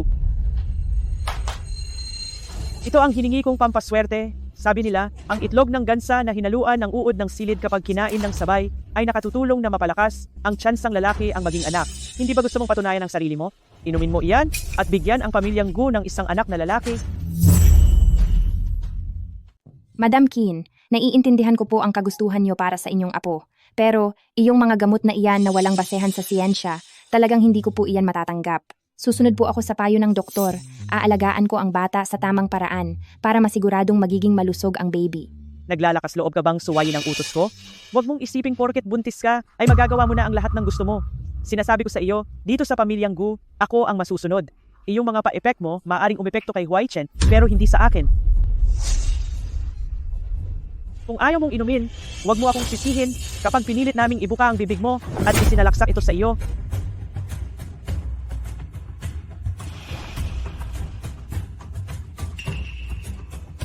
Ma, anong ginagawa nyo? Uncle, Loko ka talaga. Kung ayaw mong inumin, huwag mong pilitin ang sarili mo. Huai Chen, ano bang ginagawa mo? Gamot ito para magkaanak ng lalaki, sasayangin mo lang ba? Ma, kayo naman po, ano ang ginagawa nyo? Asawa ko si Xiaoyi, siya ang pinakamamahal ko sa buhay. At siya ang ina ng anak ko. Hindi ko hahayaang may lumapit sa kanya ng ganito, kahit pa ikaw iyan. Alam mo ba na ang mga tiyuhin mo ay nakatingin lang sa posisyon mo? Kapag walang anak na lalaki, ang buong pamilyang Gu, ay baka mapunta lang sa mga taong gahaman na iyon. Matatanggap mo ba iyon? Lalaki man o babae, sila ang magiging tagapagmana ng Gu Corporation. Basta't anak ni Xiaoyi, mamahalin ko iyon. At saka, wala naman akong pakialam sa mga taong sinasabi nyo. Ilayo nyo ang mga bagay na ito sa kanya at hugasan nyo ang mga pagkaing dagat sa bag. Lutuin nyo agad iyan. Gu Corporation ay wala pang kasaysayan na babae ang nagmana. Kapag naging babae ang batang ito, ay mawawala na ang pangalan ng ating pamilya. Ang batang ito ay dapat na maging lalaki. Huai Chen, makinig ka na sa nanay mo. Si Xiaoyi ang tunay at legal kong asawa na si Ginang Gu. Ang kaniyang anak, mababae man o lalaki, ay magiging karapat-dapat na tagapagmana ng pamilya Gu. At isa pa, kung ang anak ko na si Gu Huaichen ang may gustong magmana, walang makakapigil sa kaniya. Huai Chen, ginagawa ko lang ito para sa iyo. Kung talagang magpupumilit kayong makialam, hindi ako magdadalawang isip na ipadala kayo sa ibang bansa para doon na lamang kayo magpahinga ng payapa. Siya? Napakagaling mo talaga. Uncle, patawad po. Dahil sa akin, nasira ang relasyon nyo ng iyong ina. Pakiramdam ko ay hindi ito tama. Batang babae, kung ininom mo ang basong iyon at may nangyaring masama sa iyo, doon ako tunay na hindi magiging maayos. Tandaan mo, asawa kita, ano man ang gawin mo, andito ako para protektahan ka. Naiintindihan ko po. Maupo ka muna, mamaya-maya ilalabas na nila ang mga lamang dagat. Bakit? May sasabihin ka pa ba? Paano mo nalaman na may gusto pa akong sabihin? Halika, maupo ka at mag-usap tayo. Kamakailan ay naglabas ang eskwelahan ng paunawa para sa internship. Pinapayagan na ang mga estudyanteng mag-intern sa mga kumpanya. At ako, gusto ko sanang pumunta. Gusto kong pumunta. Pero buntis ka ngayon. Kung mag-internship ka, mabigat iyang pasanin para sa'yo. Pangako, aalagaan ko ng mabuti ang sarili ko, pati na rin ang baby sa sinapupunan ko. Napakabuti ng lagay ko ngayon. Tsaka, ayaw ko nang laging nasa likod lang ni Uncle. Gusto kong tumayo sa sarili kong mga paa. Sige, pwede naman siguro. Kaya lang kung sa ibang kumpanya ka pupunta, hindi ako mapakali. Tumatanggap din ng mga intern ang GU Corporation kamakailan. Kung gusto mo, sa GU Corporation ka na lang kaya mag-intern? Talaga po? Pero, ayaw ko munang malaman ng lahat ang tungkol sa relasyon nating dalawa. Kapag mas gumaling na ako, saka na ako tatayo ng may dangal sa tabi mo, pwede ba? Sige, susunod ako sa gusto mo.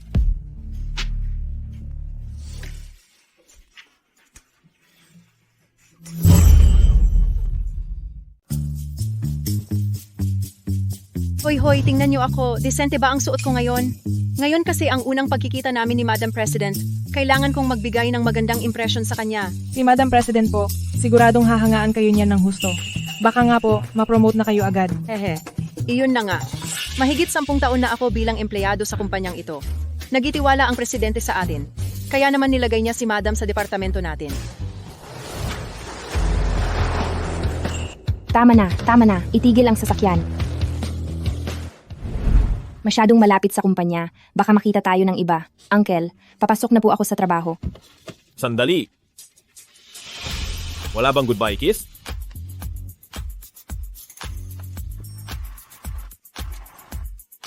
Sige na po, may late na ako kung hindi pa ako bababa. Ayaw kong malate sa unang araw ko sa trabaho. Sige, tandaan mo. Kapag may nangyari, tawagan mo agad ako. Opo.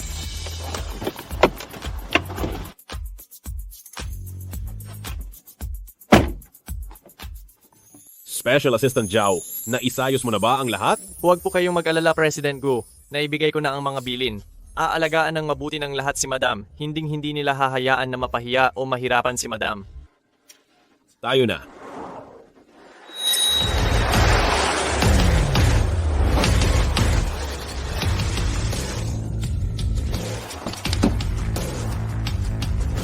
Hindi halata ang seryoso at malamig na presidente natin. Mahilig pala sa magagandang klase. Mukhang ordinaryong lalaki rin pala siya.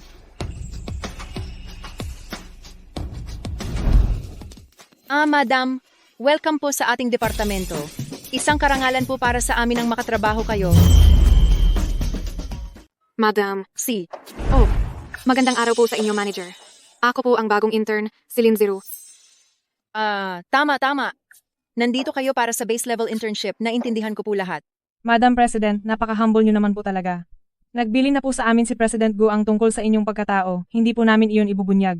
Si President Gu? Ibig sabihin na pagkamalan nila ako bilang si Madam President tamang-tama, magagamit ko ang pagkakakilanlan na ito para makapagsaya at makatagal ng 3 buwan sa Gu Corporation. Kahit saan ko man gustong magtrabaho pagkatapos nito, siguradong magiging napakadali na niyan. Sinabi ko na sa kanyang gusto ko ng simpleng buhay, pero talagang hindi lang siya mapalagay para sa akin. Simula ngayon, sa pangalan ko na lang ninyo ako tawagin. Sipo. Linziru, ang laking pagkakataon naman. Dito ka ba sa GU Corporation magi-intern? Shenzi, anong ginagawa mo rito? Miss Lin, magkakilala po ba kayo? Oh, hindi kami ganoon kabilis. Manager, sa kumpanya natin, ilan ba ang intern na darating ngayong araw? Miss Lin, kayo lang po at ang isang Shenzi na ito. Shenzi, siya pala si Madam President. Kapag nalaman ang totoo, tapos na ako. Kung ganoon, bakit hindi siya nagpapakilala ng kusa? Shenzi, paano ka nakapasok sa GU Corporation? Ako. Pumasok ako sa pamamagitan ng normal na aplikasyon. Mukhang si Shenzi ay walang planong sabihin ang totoo niyang pagkatao. Kaya huwag niyo akong sisisihin kung hihiramin ko muna ang pagkatao ni Madam President. Miss Lin, bakit hindi muna tayo pumasok sa loob? Baka po kayo mapagod dyan. Sige. Sige po, dito tayo. Hoy, unang araw mo pa lang pero ang bagal mo na. Bilisan mong sumunod. Opo. Halika rito. Makinig muna ang lahat. Siya ang ating bagong intern ngayon sa ating departamento. Si Linziru. Tulungan niyo siyang makapag-adjust dito. Naiintindihan niyo ba? Kamusta sa inyong lahat? Ako si Linziru. Tulungan niyo po sana ako. Uy, siya ba yung bagong intern na sinabi ni President Gu na kailangang espesyal na alagaan? Tingnan niyo siya, mula ulo hanggang paa ay pulos mamahaling gamit. Ang suot niya ay aabot sa mahigit 200,000 dolyar. Hindi ko alam kung aling binibini ang nagmamay-ari sa kanya. Hindi mo pa ba alam? Siya ang asawa ng ating President Gu. At sa pagkakataong ito, pumunta siya rito sa kumpanya para obserbahan ang ating trabaho. Kailangang mapalapit tayo sa kanya at makuha ang loob niya. Ikaw naman. Opo. Kamusta po sa inyong lahat? Ako po si Shen Ziyi, ang isa pang bagong intern ngayon. Sana po sa ating trabaho ay maging matagumpay tayong lahat. Nasisiraan ka ba ng bait? Hindi mo ba nakikita ang ugali ni manager? Mukhang hindi siya mahalagang tao. Sa asawa na lang ng boss tayo magpakitang gilas. Hahaha. Miss Lin, ito po ang magiging pwesto nyo. Ayos lang po ba ito sa inyo? Tungkol po sa mga dokumento nyo, naayos ko na po ang lahat. G-Actue. Siya ang gagabay sa inyo. Kung may kailangan po kayo, sabihan nyo lang po siya agad. Sipo. Ganoon ba talaga kayaman ang pamilya ni Lin Zero? Kahit si manager ay todo ang pag-asikaso sa kanya. Salamat sa pagod mo. Naku, wala pong anuman, karangalan ko po na mapaglingkuran kayo, haha. Manager, saan naman po ako uupo? Dito. Ka na lang umupo. Pagkatapos, ayusin mo yung mga papel na nasa ibabaw ng mesa.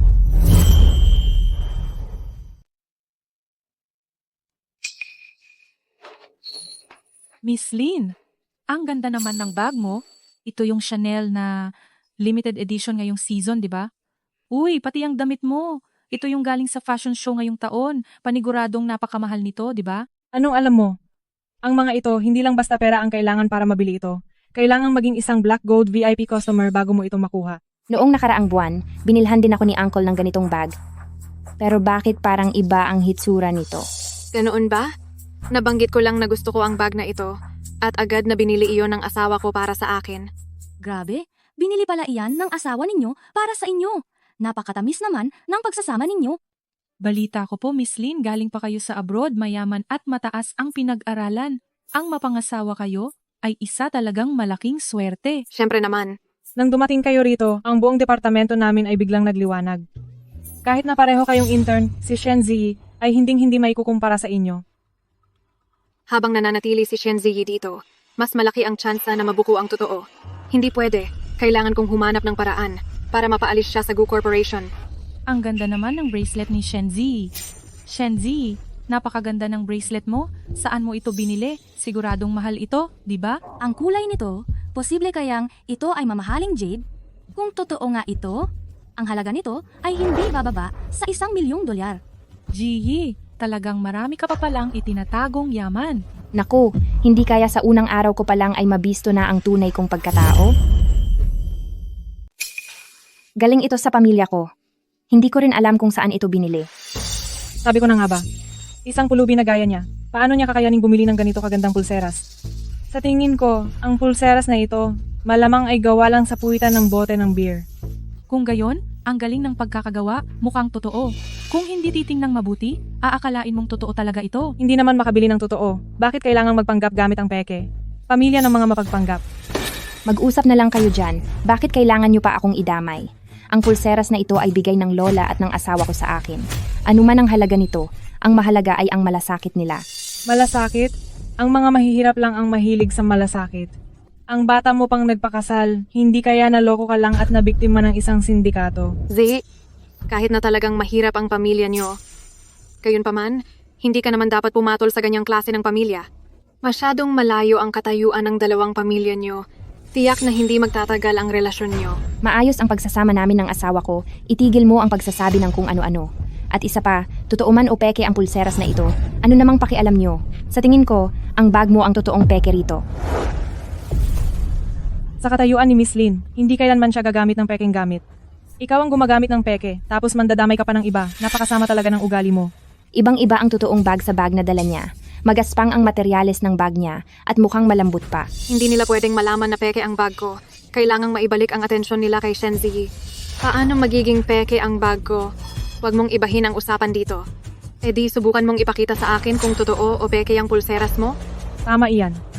Si Miss Lin ay marami nang nakitang magagandang gamit. Kung matapang ka talaga, tanggalin mo yan at ipakita mo kay Miss Lin. Teka, anong ginagawa mo?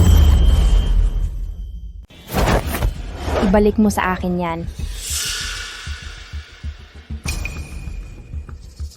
Ay, sorry.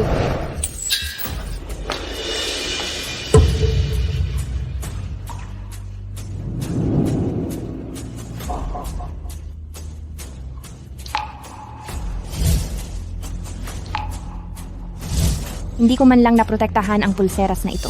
Pasensya na ha. Nandulas lang ang kamay ko kaya nahulog. Pero, itong pulseras mo ay gawa lang naman sa salamin.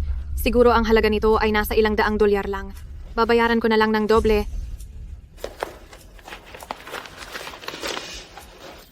Sapat na ba ang mga ito?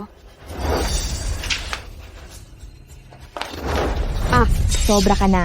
Shenji, lakas ng loob mong buhusan ako ng tubig. Ikaw, Binuhusan talaga kita dahil sa panglalait mo sa pamilya ko at pati sa paninira mo sa akin. hindi kita mapapatawad. Tigil! Makikita na naman ni Tito ang kahiyahiya kong hitsura. Hindi maaari, hindi na ako dapat laging umaasa na tutulungan ako ni Tito. Tama ang sinabi ni Lindsay Rue, hindi magtatagal ang lahat kung masyadong malayo ang agwat namin. Kailangan kong maging matatag at lumakas agad. Magandang araw po, President Gu. Oras ng trabaho ngayon. Bakit kayo nagkakagulo rito? Bakit nandito si President Gu? Yari na ako nito. President Gu Ang, mga kasamahan ko po na sina Lindsay Rue at Jack Shui, pinagdudahan po nila na peke ang aking pulseras. Sinadya po nilang basagin ito. At minaliit pa po nila ako pati na ang pamilya ko. Sa galit ko po, nabuhusan ko po siya. Hindi ko akalaing mangyayari pa rito sa Gu Group ang ganitong bagay. Ang HR na kumuha sa kanila, ano bang klaseng paningin ang mayroon sila kapag hinayaan sila? Sisirain lang nila ang reputasyon ng kumpanya. President Gu, natakot lang po kasi kaming baka suot-suot ni Shenzi ay isang peke dahil makaaapekto ito sa imahe ng Gu Group. Kaya naisipan naming alisin iyon. Isa pa po si Miss Lin Ai. Naku, President Gu. Kanina lang po. Sinubukan ko lang po na hawakan at tingnan niyo ang pulseras ni Ji. Hindi ko naman sinasadyang mabasag. Talagang wala po akong masamang intensyon. Kahit hindi sinasadya, hindi na ba kailangang magbayad? Higit pa doon, ang Esmeraldang Jade na pulseras na ito ay nagkakahalaga ng higit $1,000,000. Ano? Tunay na jade ito? Hindi ba peke lang ito? Iniisip mo ba na? Magkakamali ako ng tingin? Nako, hindi po. Hindi po magkakamali si President Gu. Babayaran ko. Babayaran ko po. Kahit papaano ay kami ni Z ay naging magkatrabaho. Z, magkano ba ang halagang gusto mo? Ang piraso ng jade na ito ay Imperial Green. Nagkakahalaga ito ng $6 na milyong. Ano po? $6 na milyong. Biro lang ito, di ba? Inaakala mo bang niloloko kita? Hindi po. Saan naman ako kukuha ng $6 na milyong? Tapos na ako. Mabubuko na ang tunay kong pagkatao. Pwedeng hindi mo na ako bayaran, pero dahil sa pambabastos mo kanina sa aking pamilya at pati na rin sa panglalait sa akin, kailangan mong humingi ng paumanhin sa akin at sa pamilya ko. Paumanhin? Kung hindi ka hihingi ng tawad, ay kailangang bayaran mo ako ng buong halaga. Pasensya na. Shenzi, pasensya na po. Lahat kayo bumalik na sa trabaho. Shenji, sumunod ka sa akin sandali. Opo.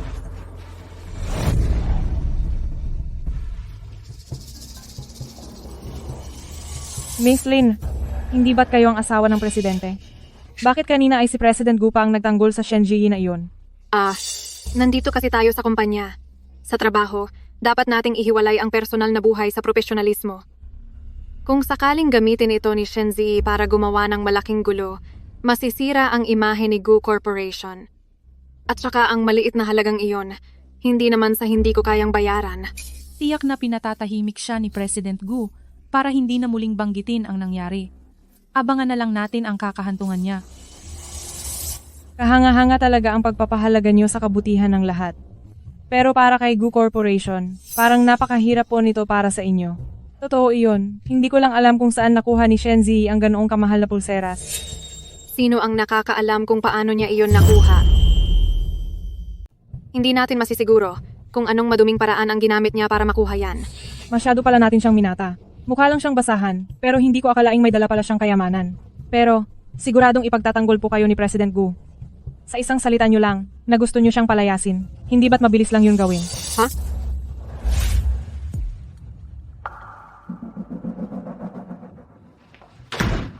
Xiaoyi, nasaktan ka ba? Kung hindi mo lang ako pinigilan, lahat ng mga umaapi sa'yo sa departamentong ito, sisisantehin ko silang lahat. Mister, okay lang ako. Kaso nabasag po ang pulseras. Si Raulo, kahit gaano pa kamahal ang pulseras na iyan, mas mahalaga pa rin ang kaligtasan mo. Sa susunod, ayaw ko nang pumulot ka ng mga ganyan gamit ang kamay mo. Baka masugatan ka pa. Kung gusto mo ng pulseras, sa susunod na auction, isasama kita para bumili ulit. Hindi naman dahil gusto ko ang pulseras. Alam ko, pero kahit gaano pa kahalaga ang isang regalo, hindi nito kayang tapatan ang mismong pagkatao mo. At isa pa, naging matapang ka ngayong araw. Natutuwa ako dahil natututo ka ng protektahan ang sarili mo. Ito ang iyong reward? Uncle, anong ginagawa nyo? Nasa kumpanya tayo. Paano kung may makakita sa atin? Nasa opisina tayo ng presidente. Kung wala akong pahintulot, sinong mangangahas pumasok? Gusto ko lang namang makaiwas sa chismis. Makatakas sa chismis?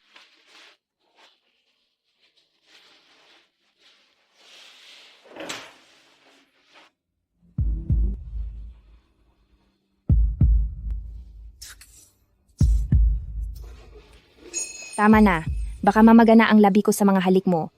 Paano na lang ako babalik mamaya? Sige, sa susunod ay dahan-dahanin ko na. Pasok. President Gu, pagkatapos ng 10 minuto, mayroon po kayong meeting. Naintindihan ko. Sige na. Pumunta ka na sa meeting, babalik na rin ako sa trabaho. Baka pag hinalaan pa ako kapag nagtagal ako dito. Sige, pero kapag may nangyari, siguraduhin mong sasabihin mo agad sa akin. Kung wala man ako, sabihin mo lang sa assistant ko. Uncle, poprotektahan ko ang sarili ko at sisikapin kong makasabay sa iyo. Aalis na po ako, bye-bye.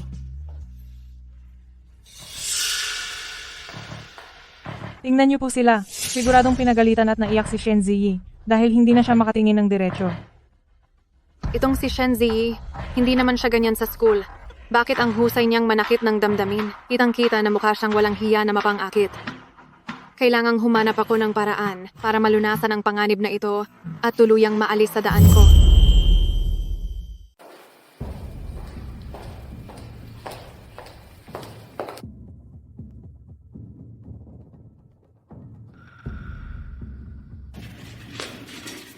Miss Lin, napakabango po ng pabango niyo ngayon.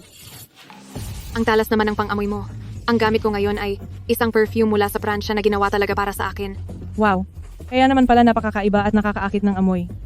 Siguradong mahal po ito, di ba? Sakto lang naman. Halos $100,000 ang isang maliit na bote. Wow! $100,000. Ang katulad nyo lang po na si Miss Lin ang karapat-dapat na magkaroon yan. Kailan ko kaya magkakaroon ng sarili at espesyal na pabango? Sakaling dala ko ito ngayon, ipakikita ko sa inyong lahat. Dito sa mismong bote, nakaukit ang inisyal ng pangalan ni Miss Lin. Talagang iba kapag espesyal ang gawa. Napaka-espesyal nito. Miss Lin, maaari po bang makispray kayo? Gusto rin po naming maranasan ang kariktan ng mamahaling pabangong ito. Si. Wow, ang bango talaga. Ang pabangong ito ay may 3 magkakaibang amoy depende sa oras na gamit ito. Ang unang amoy nito ay green tangerine at black currant. Habang ang sumunod naman... Shen Ziyi, naghahanap ka ba ng away? Kakaspray lang ni Miss Lin ng pabango, tapos magpapanggap kang parang nasusuka. Sinong iniinsulto mo? Shanzi, hindi kaya magkaka-baby ka na?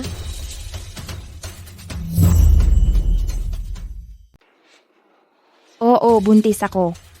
Shanzi, buntis ka na kahit hindi ka pa-graduate sa university. Halatang wala kang respeto sa sarili mo. Nasa tamang edad na ako at may marriage certificate na rin kami.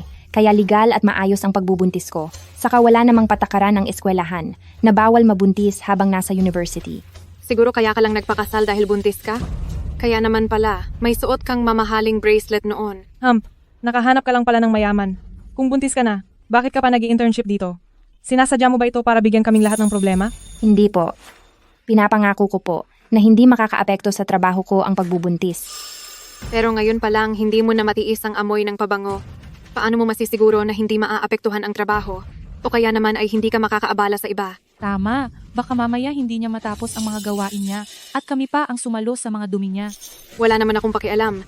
Pero ang ibang mga kasamahan natin, umaasa lang sila sa sweldo nila. Kung sakaling dahil sa isang tao, ay maantala ang trabaho ng lahat, ay naku, magiging kawawa sila. Totoo yan. Para sa akin, Shen Ziyi, mas mabuting tumahimik ka na lang at umuwi para alagaan ang iyong dinadala. Hindi ko alam kung sino ang kumuha sa isang buntis para magtrabaho rito. Hindi ba't sinasadya ito para bigyan tayong lahat ng sakit ng ulo? Oo nga, tama yan. Pinapangako ko, kung dahil sa akin po ay maapektuhan ang progreso ng ating trabaho, kusa akong magbibitiw sa tungkulin at babayaran ko ang anumang lugi sa sweldo ng lahat. Tamang-tama. May binigay na proyekto ang manager ngayong araw. Makipagkompetensya ka sa akin. Kapag natalo ang plano mo, aalis ka agad dito. Shenzi, sa pagkakataong ito, sisiguraduhin kong kusang loob kang lalayas dito sa Gu Corporation. Tiyak na matatalo si Shen Ziyi. Marami nang napanalunang parangal si Miss Lin sa iba't ibang kompetisyon, napakarami na niyang karanasan. Si Shen Ziyi ay hindi makakaabot sa level ni Miss Lin. Sige, lalaban ako. Kayo naman po ay isang sikat na graduate mula sa isang tanyag na paaralan sa ibang bansa, samantalang siya ay isang taong hindi man lang nakatapos ng pag-aaral at walang alam paano siya maglalakas loob na makipagkumpetensya sa inyo. Hintayin na lang nating matalo siya para mapilitan siyang umalis ng may kahihiyan. Pero Miss Lin, sa ginawa niya sa inyo, bakit hindi niyo gamitin agad ang inyong kapangyarihan bilang Madam President para tuluyan na siyang alisin? Alam niyo naman, nandito ako para mag-obserba sa baba. Kailangan pa ring maging mapagkumbaba at huwag masyadong agaw atensyon. Sige, huwag na natin siyang pag-usapan. Sakto at medyo nagugutom na ako, ililibre ko kayo ng merienda. Talagang ikaw ang Madam President namin. Napakagalante niyo talaga. Eto na po, bumili si President Gu ng merienda para sa lahat. Pakihati-hati na lang ito sa inyo. Eto naman ang sa inyo. Miss Shen. Salamat po. Walang anuman.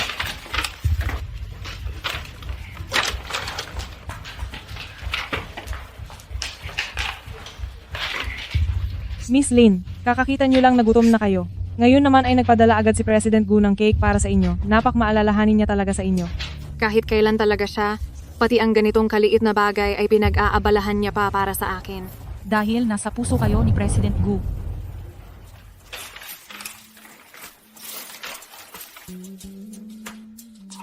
Madali kang magutom kapag hapon? Kaya ibinili kita ng paborito mong cake. Huwag mong kalimutang kumain sa tamang oras kahit nagtatrabaho ka. Ano na kaya ang ginagawa ni Uncle ngayon? Kakaalis lang ni Uncle pero parang namimiss ko na agad siya. Focus. Magtrabaho ka ng maayos.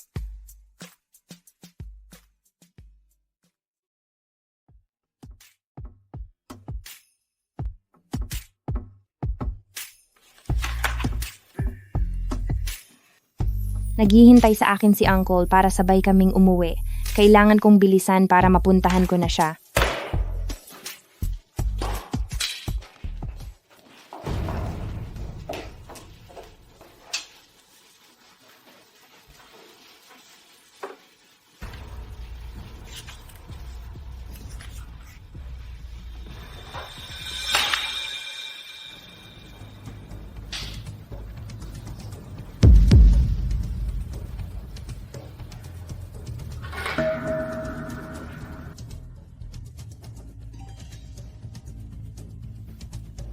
Ano naman ngayon kung asawa ka ni President Gu? Shanji, humanda ka dahil sisiguraduhin kong wala ka nang babalikan dito.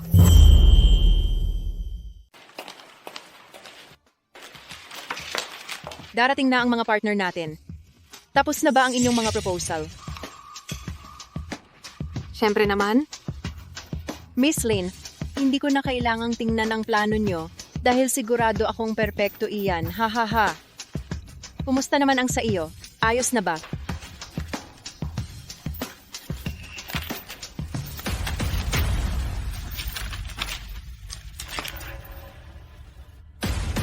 Shen Ziyi, niloloko mo ba ako? Tingnan mo ito. Ano bang klaseng gawa ito? Sabi ko na nga ba, walang alam itong si Shen Ziyi. Wala siyang silbi. Pabigat lang siya sa takbo ng ating proyekto. Totoo iyan.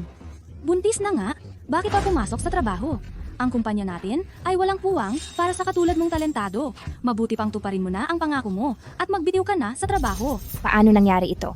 Sigurado akong natapos ko iyon kahapon. Maayos pa ang lahat bago ako umalis. Shenzi, dahil ba sa pagbubuntis mo kaya nawala na ang talino mo? Kung hindi mo nagawa, huwag ka nang gumawa pa ng kung ano-anong dahilan. Mas mabuti pang magligpit ka na at umuwi ka na lang ng matahimik sa bahay niyo. Manager, natapos ko po talaga iyon. Natatandaan ko pa ang karamihan sa mga nilalaman ng proposal. Bigyan niyo lang po ako ng kaunting oras. Makakagawa po ako ng bagong kopya para sa inyo. Bago magsimula ang pulong sa loob ng 20 minuto, hinding-hindi na aabot pa. Shanzi, kung wala si Miss Lin dito ngayon, ang buong departamento natin ay mapaparusahan ng dahil sa iyo. Pagkatapos ng pulong ko, isusumbong kita kay President Gu. At sisiguraduhin kong matatanggal ka. Pabigat ka lang.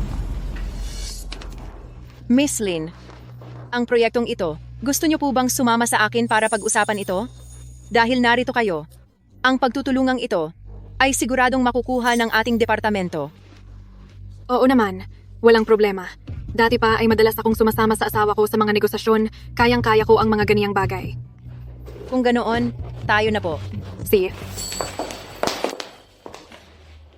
Shanzi, inaasahan ko na pagkatapos ng negosasyon ko at pagbalik ko, ay nakapag-impake ka na ng gamit at umalis na sa kumpanyang ito.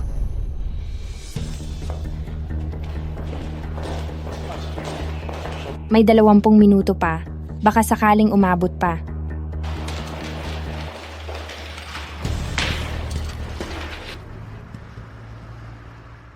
Haha. President Wu, ang taong ito ay ang ating Miss Lin sa departamento at ang plano para sa proyektong ito ay gawa po niya.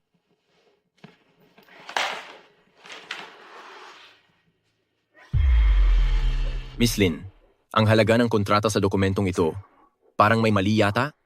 President Wu, mayroon po bang naging problema? Ang halaga sa dokumentong ito ay kulang ng kalahati.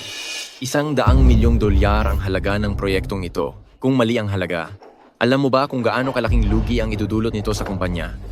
Ano ba ang ginagawa niyo? Paumanhin po, President Wu. Isang pagkakamali lang po ito. Ipapaayos ko po agad ito. Anong ipapaayos? Isa itong napakababaw na pagkakamali.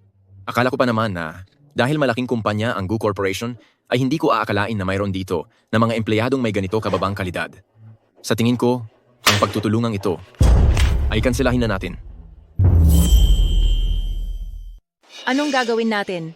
Kapag nawala ang $100 milyong na proyektong ito at naningil na si President Gu, ang buong departamento natin ay tiyak na mabubuwag. President Wu, ang nakita nyo kanina ay draft lang. Ito po ang opisyal na dokumento. Pakitingnan po.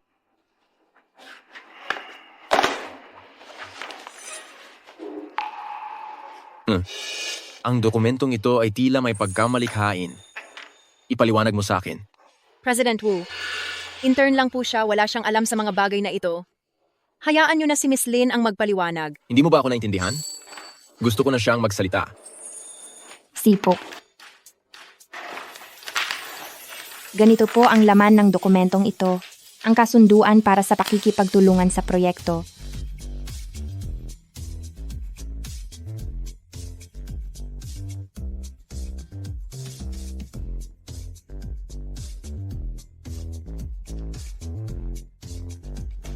Na may pondo na $10 milyong.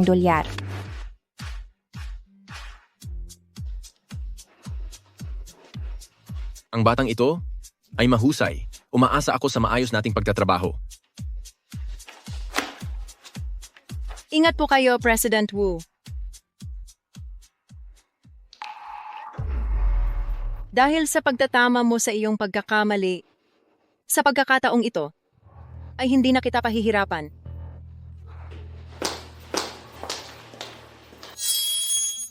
Hindi lang siya nabigong paalisin, nakuha pa niya ang lahat ng papuri. Talagang malas ito.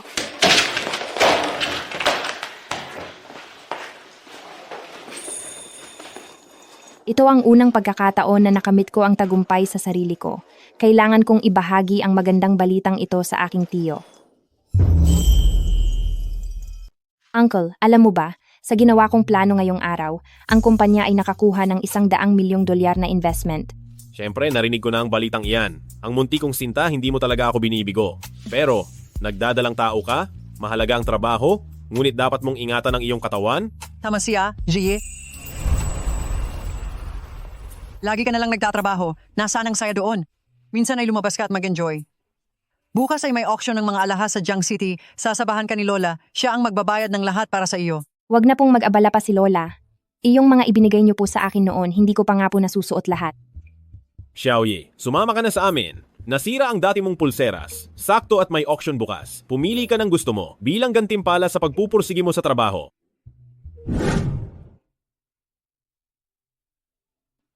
Zee, mamaya, kahit anong magustuhan mo, ay kunin mo. Si Lola na ang bahala sa bayad.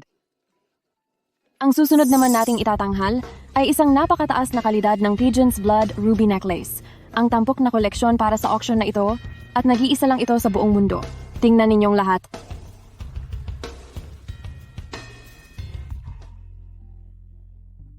Wow! Ang ganda naman! Wow! Diyos ko, ang ganda talaga. Magsisimula ang bid sa $500,000. Mayroon bang sino man dito na gustong magdagdag ng presyo?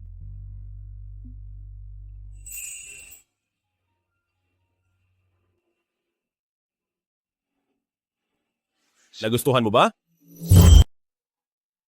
Gusto ko naman ito, pero masyado po itong mahal. Tayo sa pamilyang Gu ay hindi naman mauubusan ng pera ng dahil lang sa isang kuwintas. Halika na, Ziyi. Mag-alok ka na ng presyo. Masyadong matingkad ang kulay na ito. Hindi ito bagay sa akin, kaya wag na lang siguro. Kung gusto mo ay kunin mo na. Nandito na rin lang naman tayo. Wag mo nang isipin ang iba pang bagay. Pero, Xiaoyi? Ikaw ang asawa ng may-ari ng Gu Corporation? Para sa akin, karapat-dapat ka sa lahat ng gusto mo. kung ganoon ay $550,000. Hija, kung ganyan ka mag-alok ng presyo, iisipin ng iba na bangkarote na ang Gu Corporation. $2 milyong. $2 milyong sa unang tawag. $5 milyong. May nag-alok dito ng $5 milyong. $5 milyong sa unang tawag. $6 na milyong. $6 na milyong sa unang tawag. Mayroon pa bang higit sa $6 na milyong? $6 na milyong sa ikalawang tawag. $8 milyong. Wow! Napakayaman naman nila. Umabot na ito sa $8 milyong, Uncle. Wag na nating dagdagan ang tawag natin. Ang mga bagay na gusto ng Gu Corporation ay kailanman hindi namin hinahayaang makuha ng iba. $8 milyong sa unang tawag? May mag-aalok pa ba ng mas mataas na presyo? $8 milyong sa ikalawang tawag?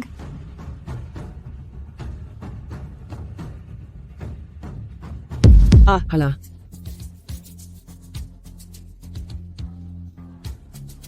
Uncle, anong ibig sabihin nito para sa Lola? Ito ay pagtaya hanggang dulo. Kahit gaano pa kataas ang ialok ng iba, lalagpasan iyon ng Gu Corporation hanggang sa dulo. $20 milyong. $20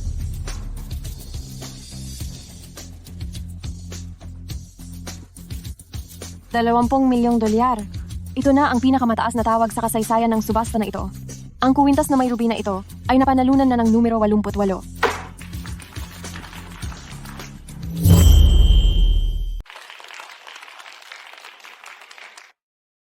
Halika rito. G, dito sa lola mo, isusuot ko ito sa'yo. Wow! Kapag suot ito ng ating Ziyi, para siyang isang diyosa na lumabas mula sa isang painting. Napakaganda talaga. Talaga po ba? What? Napakaganda mo.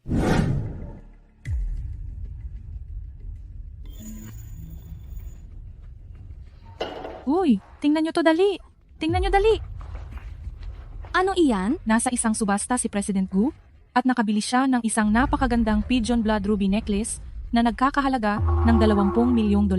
Napakaganda ng relasyon ni na President Gu at Miss Lin. Hula ko ang kwintas na iyan. Ay siguradong binili ni President Gu para ibigay kay Miss Lin bilang regalo. Ang ruby necklace na nagkakahalaga ng $20 milyong, ano kaya ang itsura niyon? Gusto ko talaga iyong makita. Miss Lin, yung sa subasta na gumastos ng malaking halaga si President Gu para sa isang ruby necklace. Regalo po ba iyon sa inyo? Anong kwintas?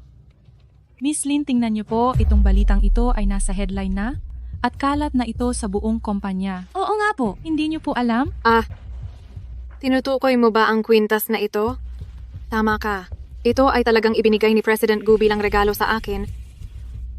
Kaya lang lately, ang dami niyang ibinibigay na regalo sa akin, kaya hindi ko agad naalala. Diyos ko, napakalaki po talaga ng pagmamahal ni President Gu sa inyo. Ano po, pwede niyo po bang dalhin ang kwintas na iyon dito para makita naman namin? Gusto rin naming makita ang ganda niyon. Iyong kwintas na iyon, ipinalinis ko muna para sa maintenance.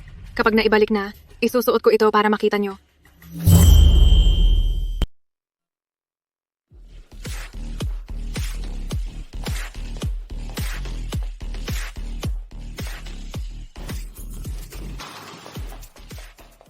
Miss Lynn, iyan bang suot mo sa leeg ay yung 20 milyong dolyar na kwintas?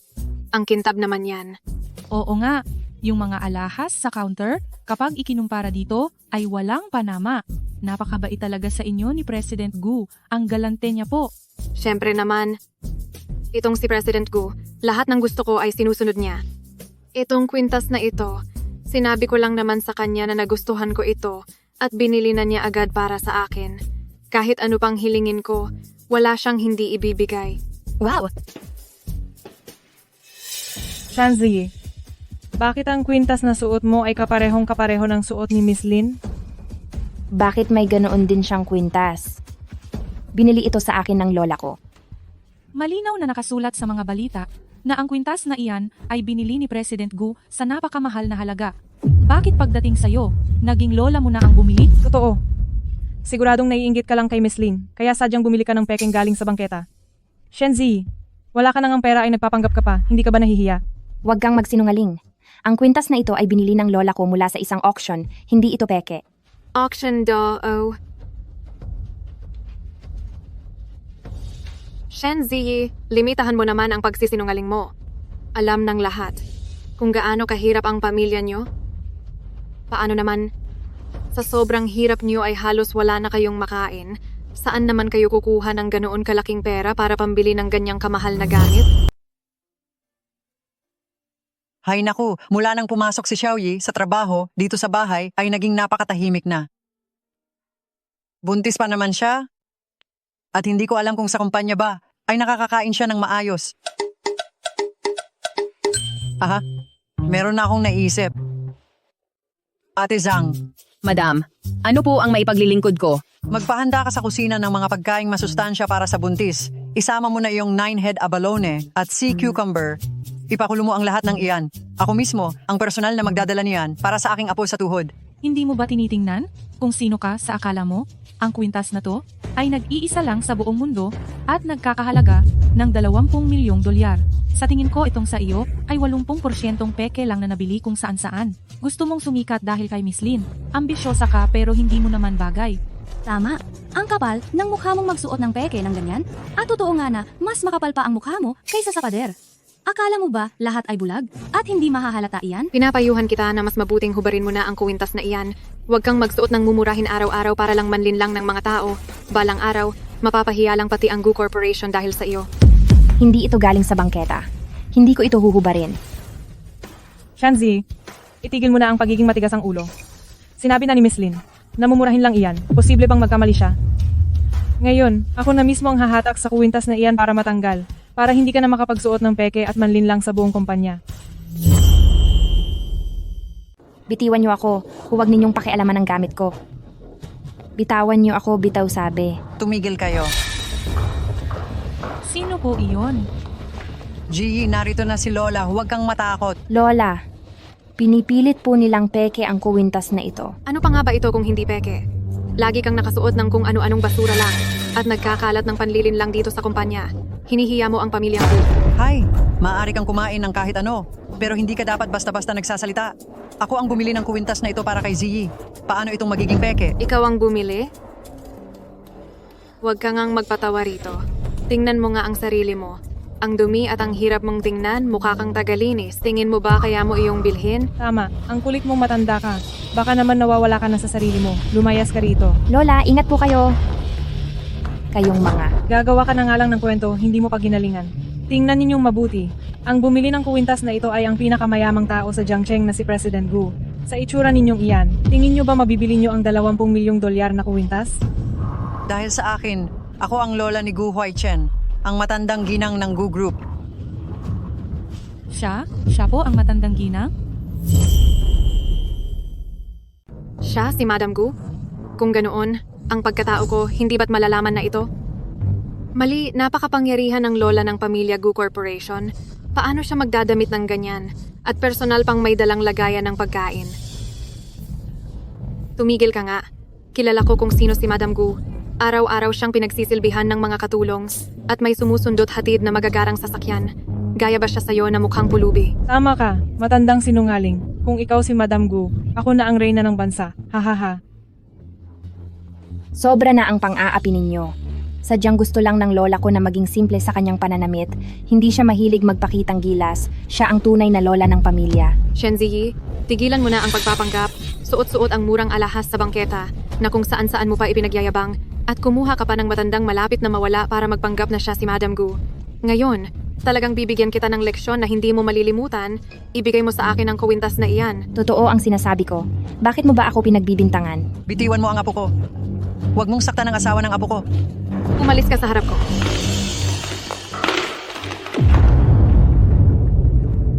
Lola, ayos lang po ba kayo? Linziru, humingi ka ng tawad sa lola ko. Isang nagpapanggap lang naman bilang si Madam Gu ang matandang iyan. Sinaktan ko na siya. Bakit pa ako hihingi ng tawad? Nandidiri pa nga ako at madudumihan ang mga kamay ko sa kaniya. Bruha ka, nagawa mo pa akong saktan. Gusto mo na bang matapos? Bakit nakatayo lang kayo diyan? Pumunta kayo rito at hawakan niyo siya. Ano ang gagawin nyo? Anong balak nyo? Matandang hukluban, huwag kang humarang diyan. Ngayong araw ay talaga namang tuturuan kita ng leksyon para malaman mo ang kahihinatnan ng pagbangga sa akin. Tigil na kayong lahat!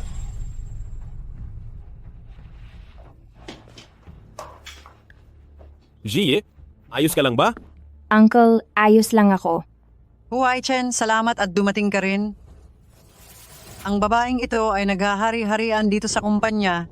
Pinapahirapan niya ang aming si Xiaoyi. Ngayong araw, parusahan mo siya para sa akin. Opo, Lola. Patawad po kung kayo ay natakot. Kasalanan po ito ng inyong apo. Ha?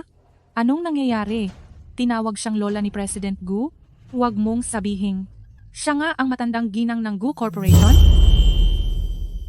Siya ang lola ni Gu Huaichen. Kung ganoon, si Shen Ziyi pala ang asawa ng boss na nagtatago ng kanyang pagkakakilanlan.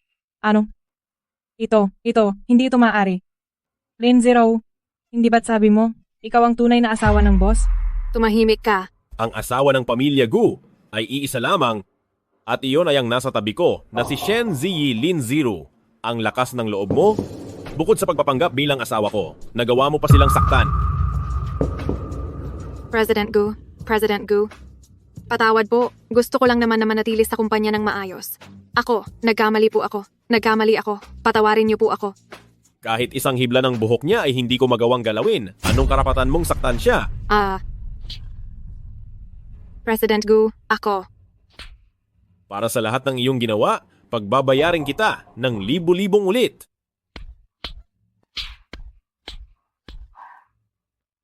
Ilayo niyo na siya rito. Mula ngayon, huwag ka nang magpapakita pang muli sa asawa ko. Opo, sir. Para naman sa inyo, sisibakin kayo sa trabaho at ibablock sa industriyang ito. Ipapadala ko ang listahan ng inyong mga pangalan sa bawat kumpanya sa industriyang ito. Simula ngayong araw, huwag nyo nang asahang makakapagtatrabaho pa kayo sa Jiang City.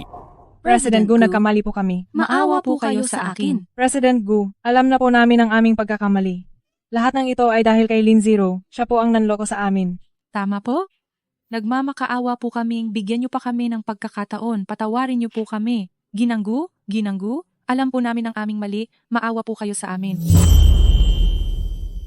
Tumigil na kayong lahat. Ayos na. Xiaoyi, Lola, tara na, uwi na tayo.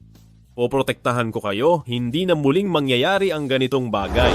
Ate Jiang, pumunta ka na agad sa kusina at dalhin mo ang mainit-init na bird's nest soup dito para kay Xiaoyi. Bigyan mo rin ng isang mangkok si Lola. Opo, sir. Salamat po, Lola. Napakabait niyo po sa akin. Nako, halika na sa loob at maupo ka. Xiaoyi, masyadong mabait ang kalooban mo, kaya ka naapi ng mga tao sa kumpanya. At ikaw rin, Huai Chen. Ang paborito kong apo sa tuhod ay nagpunta sa inyong kumpanya para lang apihin ng mga masasamang taong iyon. Lola, hindi po ito kasalanan ni Uncle. Gusto ko rin naman pong subukan ang sarili ko. Saka, ayos na naman po ang lahat ngayon, di ba? Gu Huwaichen, dapat ay gumawa ka ng anunsyo sa buong mundo. Hemp, titingnan natin kapag nalaman na ng buong mundo kung may maglalakas loob pa na apihin ang aking apo sa tuhod. Lola, hindi na po kailangang mag-iskandalo ng ganyan. Para sa akin, komportable na po ako sa ganito. Heto, uminom ka ng lugaw para lumakas ang katawan mo. Inihahanda ko na ang ating kasal. Sa takdang panahon, iimbitahan ko ang mahahalagang tao para formal na ipakilala ang pagkakakilanlan ni Xiaoyi. Ano? Kailan mo pa iyan pinaplano? Alam kong maaasahan ang apo ko. Magaling ang ginawa mo. Ako naman, kailangan ko nang puntahan si Master para magpatingin ng magandang petsa. Simula noong pumasok ka sa Gu Corporation, nagsimula na akong magplano. Gusto ko sana itong gawing sorpresa. Angko, ang makilala ka ang pinakamaswerteng nangyari sa akin.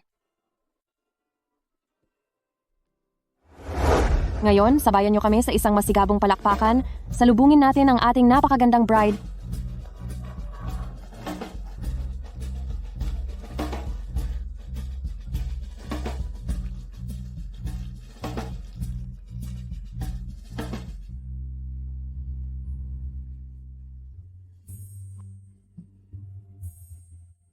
Hindi ko alam kung mayroon akong karangalan na maisuot ang singsing sa aking bride. Siyempre, aking Mr. Gu. Diyos ko! Ngayon, sa wakas ay aking ka na, Xiaoyi.